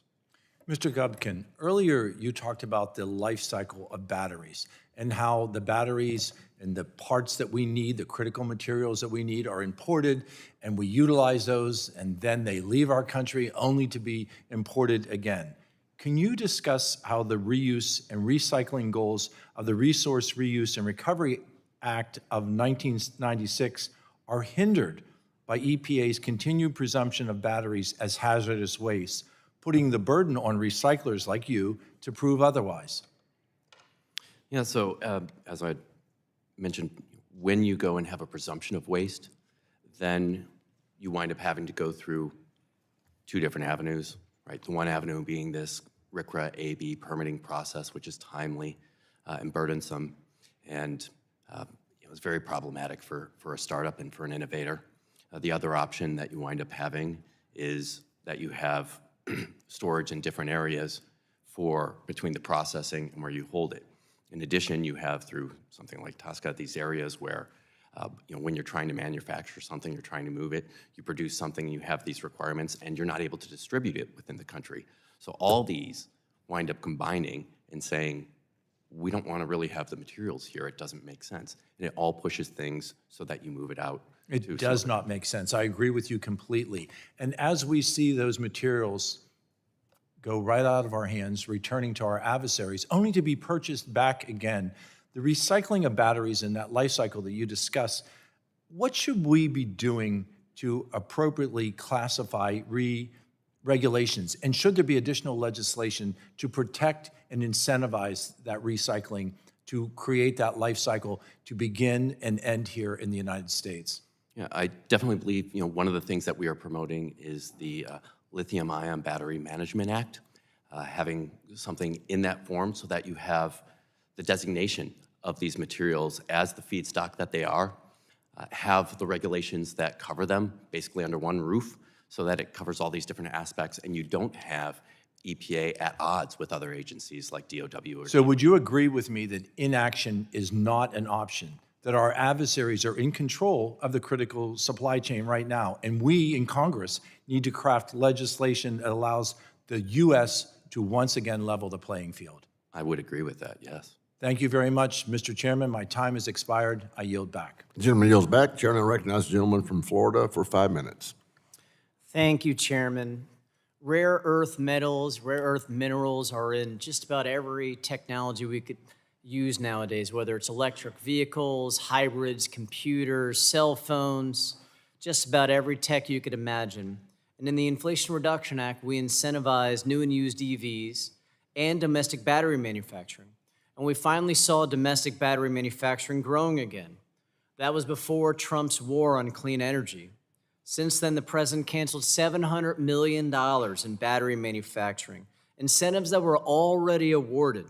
Under the Big Ugly Law, it eliminated the EV tax credits and the battery manufacturing tax credits as well. And since Liberation Day, we've seen literally almost 2 years in a row of declining U.S. manufacturing. So it's rich that a lot of my colleagues who literally voted to destroy the manufacturing incentives for batteries are now going to blame environmental laws. And then on top of it, the president demanding government ownership shares of private companies. That is literally the socialism people are warning about. Add in the tariffs and the Iran war, and it's not the environmental laws that are a threat to our supply chain, it's the president's disastrous policies. And then we see a current trend that's really disturbing. We only have one U.S. rare earth element mine in the country, Mountain Pass, Mojave Desert, which had some shutdowns already. We've seen closed mines in the Jervois cobalt mine in Idaho, U.S. Magnesium in Utah, Magnitude 7 metals in Missouri. Dr. Spiller, why are all these mines closing even though we need these types of metals? Well, a big reason for that is low global prices, right? So the Jervois mine closed because of sustained low cobalt prices. Right, this is not something that the mining companies can control. So we're either going to have to subsidize those mines or we're going to have to build on domestic demand. Would that be two of the ways to help handle that? There are other ways, right? And this is something I talk about in my testimony, where we can invest in innovation. So there are new approaches to innovating that we could try to identify approaches to extraction that are lower cost ways to extracting minerals that doesn't require continued subsidization indefinitely. Ms. Neal, why do you think that some of these mines are closing or barely hanging on? I'll be honest, mining is not my area of expertise. We are recycling spent refinery catalysts to recover vanadium as opposed to people having to go mine that out of the earth. Okay. So, well, thank you for your opinion on that. Next, we see a bunch of battery plants close over the last year or two. Fortescue canceled a $210 million EV battery factory in Detroit. Blue Oval, SK, a $250 million battery production in Kentucky. SK Battery America in Georgia, the Hyundai LG plant in Georgia as well. Ms. Spiller, why are the battery plants also closing?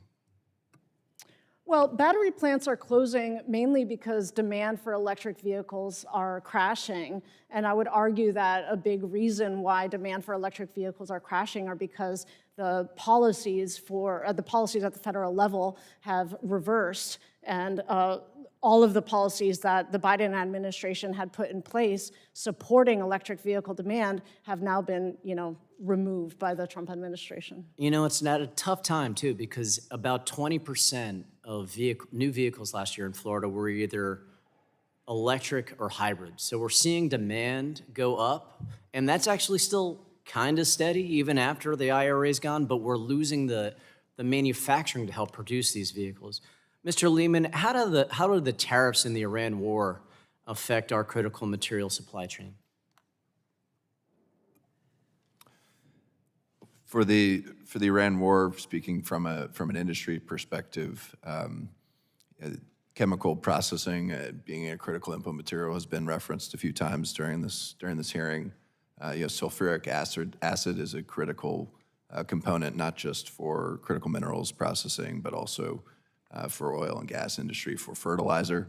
The shutdown in the Strait has created a disruption in that supply chain that has been further exacerbated, underscoring China's position with regards to critical minerals and materials. They shut off exports of sulfur and sulfuric acid directly after hostilities were initiated. So that is just underscoring the fact that these supply chains are critical, and China's going to weaponize its position in these markets. Which we need to improve domestic production as a result with a lot of the ideas we talked about today. Absolutely. Thanks, and I yield back. Gentleman yields back. Chair now recognizes the gentlelady from Iowa for at least 5 minutes.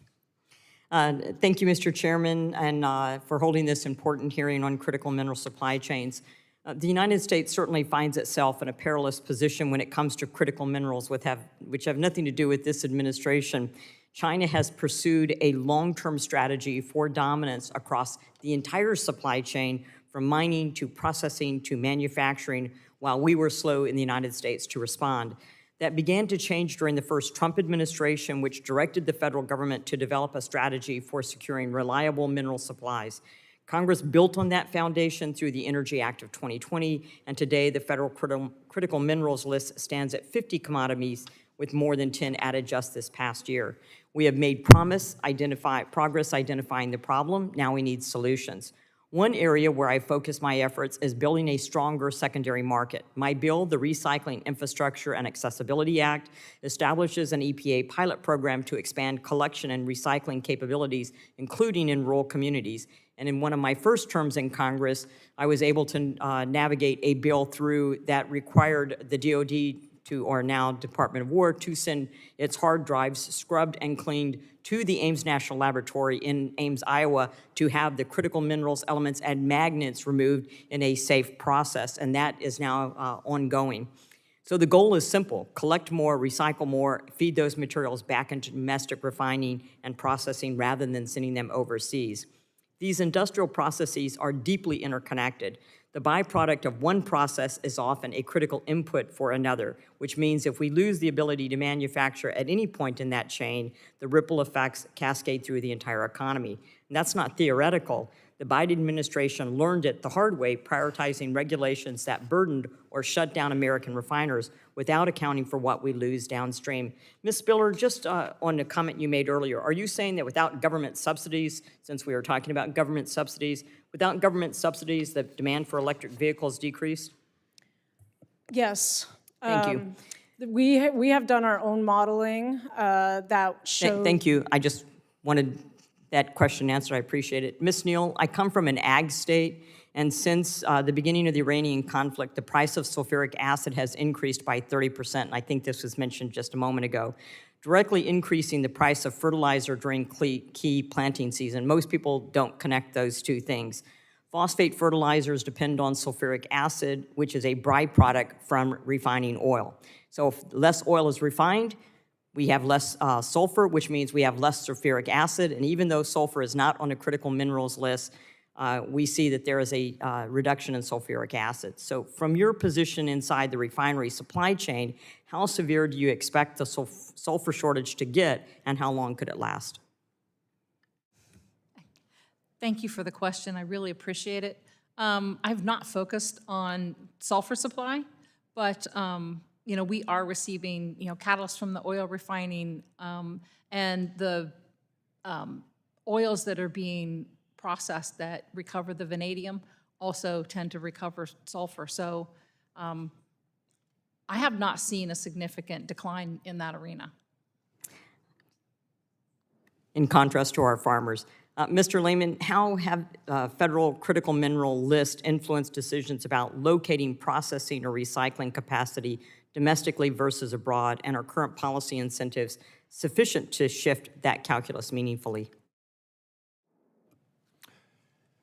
It's informed by requirements, detailed analysis around where we have the most strategic shortfalls, and then taking a look at what is available today. It's never an isolated, domestic-only approach. Partners and allies absolutely need to be a part of the solution.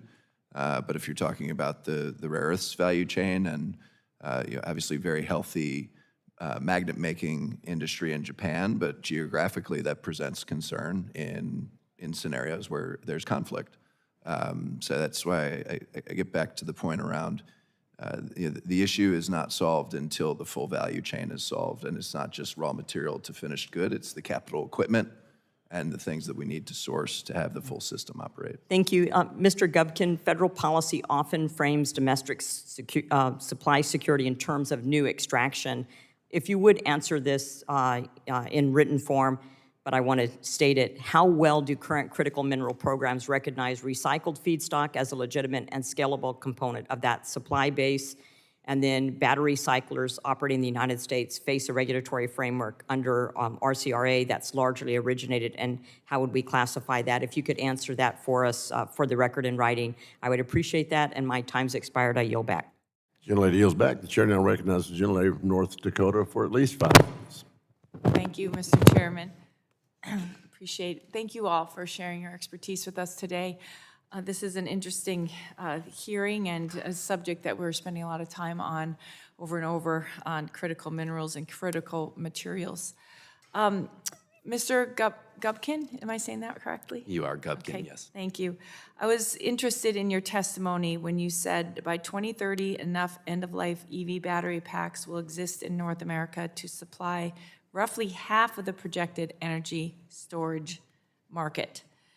And then you list out the two barriers to that being some EPA regulations, the Resource Conservation Recovery Act and TSCA.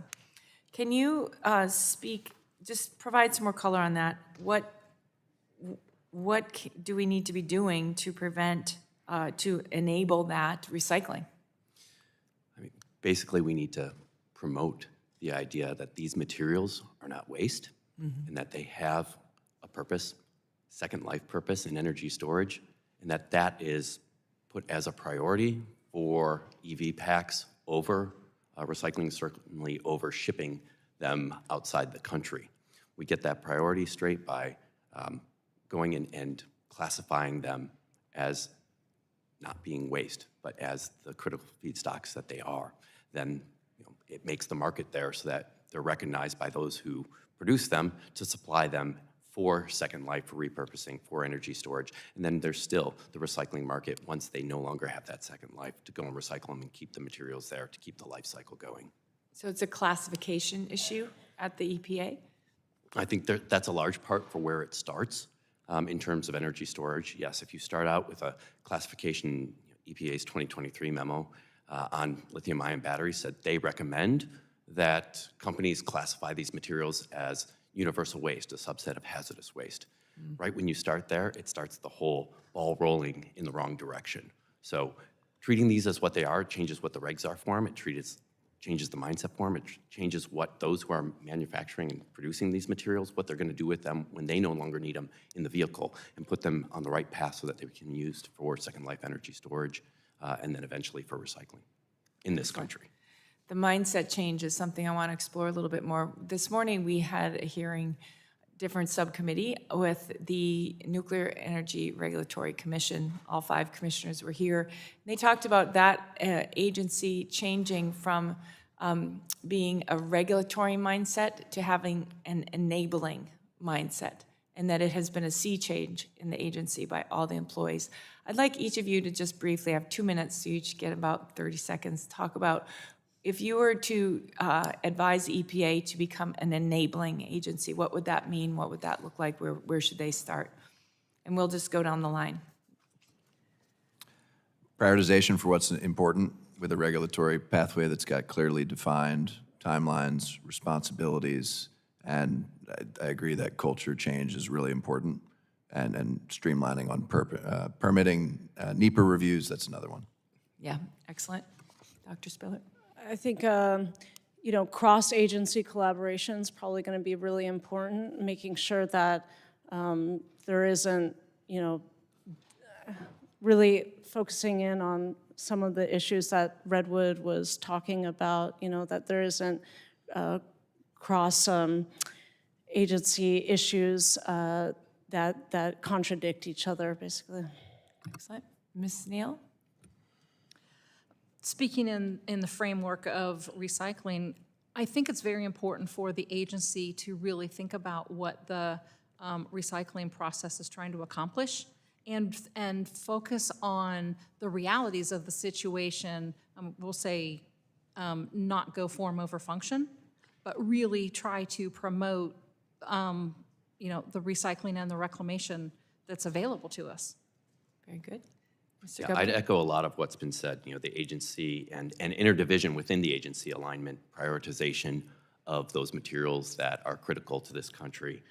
I'd also say, you know, looking towards that end goal. By comparison, you know, in the state where I operate, Nevada, we've worked with the NDEP over there and had them adopt the federal hazardous secondary materials exclusion, which they did not have before. And we did that in concert in recognizing, hey, you get all the protections you want, but we get more flexibility from it. So we need more of that on the federal level.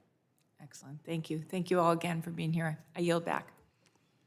Chair now recognizes distinguished representative from the state of Texas, Mr. Weber, for 5 minutes for his questions. Thank you, Mr. Chairman, and I'm going to fuss at Ms. Fedorchak because she stole some of my questions. So, no, she came up, you had some good ones, and so I want to come to you, Mr. Gupkin, first. Of the 50 critical minerals identified in 2022, 49 are essential to the energy sector. My district, 14, the Gulf Coast of Texas, provides a lot of energy, obviously. Unfortunately, we rely on China for 26 of those minerals. The U.S. once led the world in producing refining and rare earth mineral elements. So today, China controls nearly 90% of the global rare earth. We've all talked about the processing and has demonstrated a willingness to restrict exports. In your opinion, exactly how dependent are we on China for critical minerals to secure our energy infrastructure and national security, A? And B, if you could wave a magic wand, how would you fix that? All right, let me pull out my magic wand here. You know, as to how reliant we are, I think I mentioned before that China controls more than 80% of the global lithium-ion recycling capacity. So I think that says it there. And you were talking about much more than just lithium-ion batteries. So it's definitely an issue right now. It's critical. And it's critical that we change it for our critical minerals. As far as waving the wand and what do we do to change that, I think it's, again, going and putting the regulations and the policies in place that say, hey, we have some of these materials here. In the instance of the critical materials like cobalt and lithium and nickel, they're all packaged within the batteries. So if we go and have those policies and regulations that say we prioritize batteries, keep them in the U.S., recycle them in the U.S., create the new critical minerals coming out of them, and then keep the cycle going within the U.S., that's how you do it. Ms. Neal, would you agree with what he just said? I absolutely would agree with what he said. I'd like to expand on it just a moment if I could. Yes, ma'am. Really, I would like to look at what we should not be doing. And that is in large part. Have you been talking to my wife? I'm sorry, go ahead. That is in large part what's happened to AMG Vanadium. Mr. Gubkin was talking about the challenges of securing the permits. AMG went through that process 20 years ago. We've been operating for 20 years under the RCRA regulations with our permits and our variances. And now we've got members of the Region 5 staff who have decided to interpret the regulations differently. So his challenges are up front. Our challenges are when we're well-founded. Dr. Spiller, I'm going to jump over to you. If we could wave that magic wand the way they're describing things, what one single thing would you do up front very quickly? To reduce our reliance on China? Well, that's part of it, and bring all the agencies together so that we can actually make America first. We'll use that term. What would you do the first thing? To bring all of our agencies together? That's right. I would increase the staffing. Okay, well, that's fair enough. Mr. Lim, how about you? Untenably reliant, and the first thing is just doubling down on the projects that are underway, and in particular, the midstream for the industry, the rare earth metal making is a key shortfall that we see. That's why we've partnered to commercialize technology out of Ames National Lab. Thank you. That I saved you for last for a reason. Your testimony outlines the complex challenges for future investments within the current regulatory framework. Limiting federal overreaches that restrict gains in capital investments is critical to incentivizing investments in essential sectors like critical mineral extraction, for example. How can we navigate the current burdensome regulatory environments to free up investors willing to deploy capital to reassert our dominance in that global supply chain? What would you do? Utilizing tools like the Defense Production Act or Office of Strategic Well, we want to Capital. get those who are willing to make investments to feel comfortable, and they have to know their money is safe. It's also a signal of commitment and importance. It's both commitment from the government, a patient capital provision to a given project that's going to induce additional private capital investment that would have otherwise not invested given those timelines that we were referencing. So as they described bringing all these agencies together, would you be there and lead up the capital investment discussion? I would be happy to engage in that discussion. I think. Thank you, Mr. Chairman. I yield back. The chair now recognizes the distinguished gentleman from Colorado, Mr. Evans, for 5 minutes for his questions. Thank you, Chairman, Ranking Member, of course, to the witnesses for coming. My first question will be to Mr. Lehman and Dr. Spiller. We got studies from the U.S. Geological Survey that highlight the untapped potential of mine waste as a domestic source of critical minerals, especially from Superfund sites. My home state of Colorado, we have a ton of significant deposits of critical minerals, niobium, rare earth elements, titanium, tungsten, uranium, vanadium, tellurium, which is essential for defense and for new technologies. A recent study by researchers at the Colorado School of Mines found that more efficient processing of existing waste streams from U.S. mines could supply much of the critical minerals that the United States currently imports. And so, Dr. Spiller, how can we, what recommendations do you have for the federal government in looking into mine waste streams as a source of critical minerals while also encouraging the remediation of these sites? Well, this is a great opportunity, but unfortunately, these are really uneconomical to extract. So I think the question is, what are the approaches to increase the economic potential for extracting these resources? What are the innovative approaches to reduce the costs?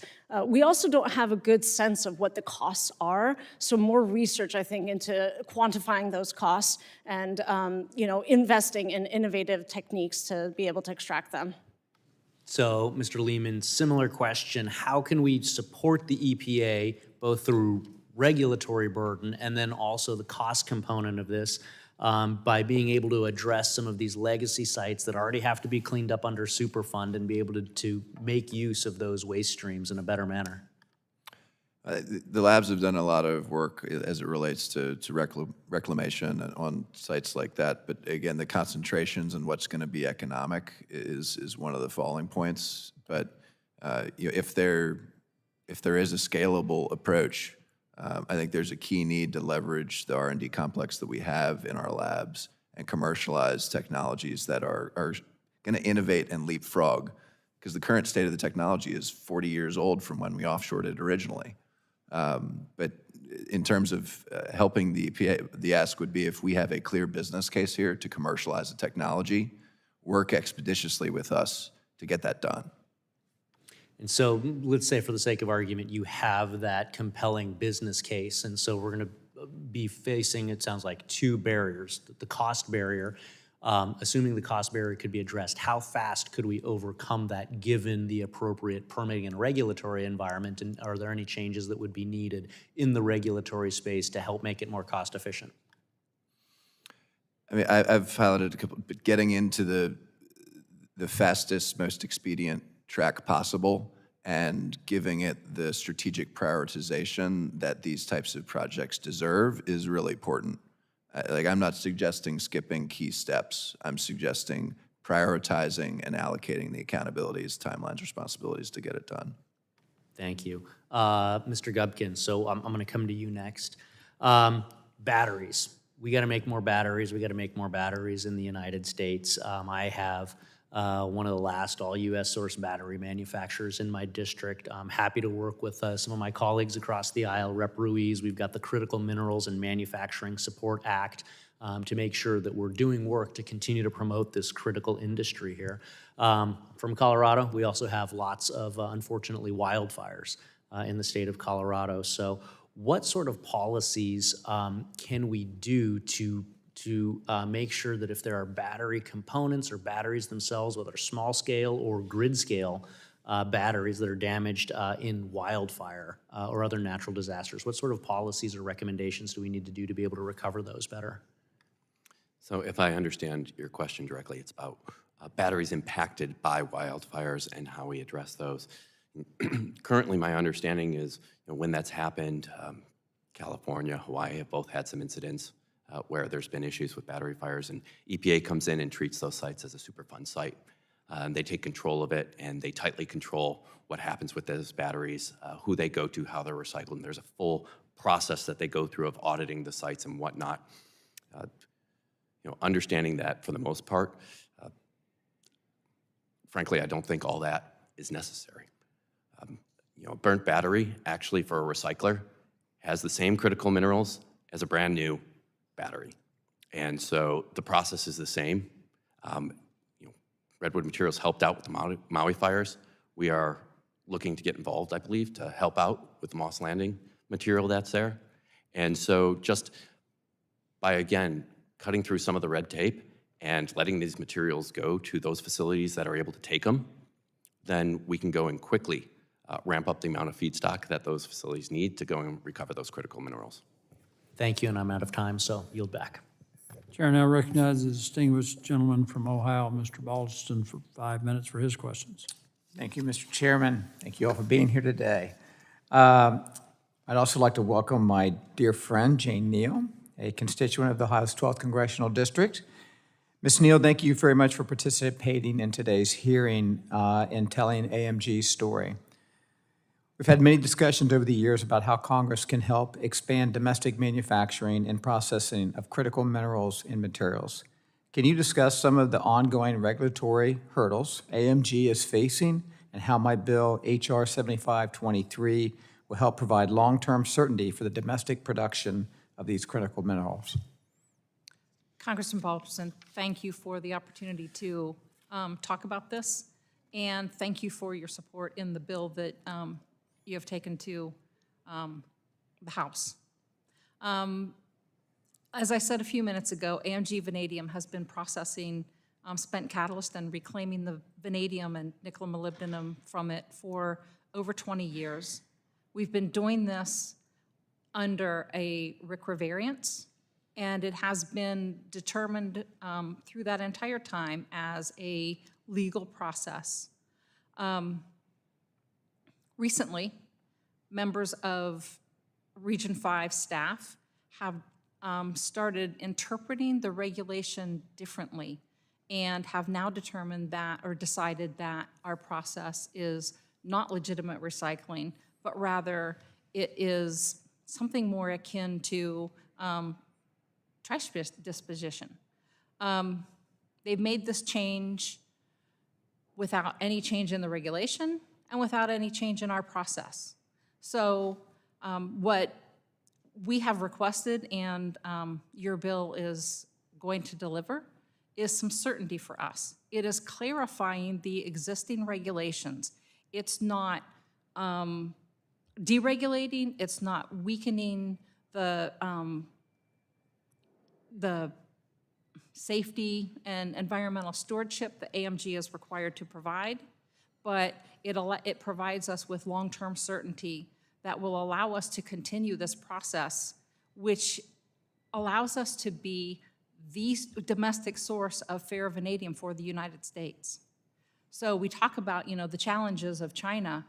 China manufactures over 60% of the global vanadium production. And without AMG, everything else gets imported. So you're helping us protect against that risk. Thank you. The Resource, Ms. Neal, the Resource Conservation and Recovery Act was passed to promote resource recovery while protecting human health and the environment. How does AMG's process fit into these purposes? So spent refinery catalyst was listed as a hazardous waste because it does present significant risk to human health and the environment when it's landfilled. But when it comes to AMG for reclamation, recycling, it is not landfilled. And so we're able to alleviate those risks. Additionally, our process has been designed, our facilities have been designed to be mindful and protective of the environment. So we spent $300 million on our facility in Zanesville, and of that, over $100 million was for emission controls. So, we're very, quite frankly, proud of that. We like being stewards of the environment. On the other side of this, as far as resource recovery is concerned, as I said, we're recovering vanadium, providing about 40% of the domestic market.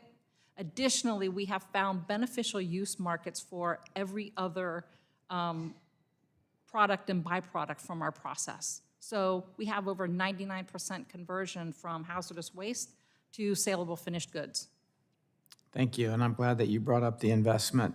That's my last question. AMG did invest $300 million to build its new plant in my hometown of Zanesville, Ohio. How will a clear regulatory framework help companies like AMG continue to expand and bring jobs to rural communities?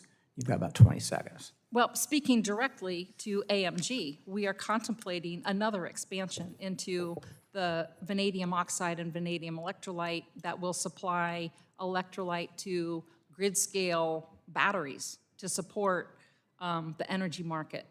So we need regulatory certainty in order to contemplate that investment. Thank you very much. Thank you. Thank you. Mr. Chairman, thank you. Gentleman yields. I would like to thank our witnesses for being here today. Members may have additional written questions for you. I'll remind members that they have 10 business days to submit additional questions for the record, and I ask that the witnesses do their best to submit their responses within 10 business days upon receipt of the questions. Ask unanimous consent to insert in the record the documents included in the staff hearing documents list. Without objection, that will be the order. Without objection, the subcommittee is adjourned.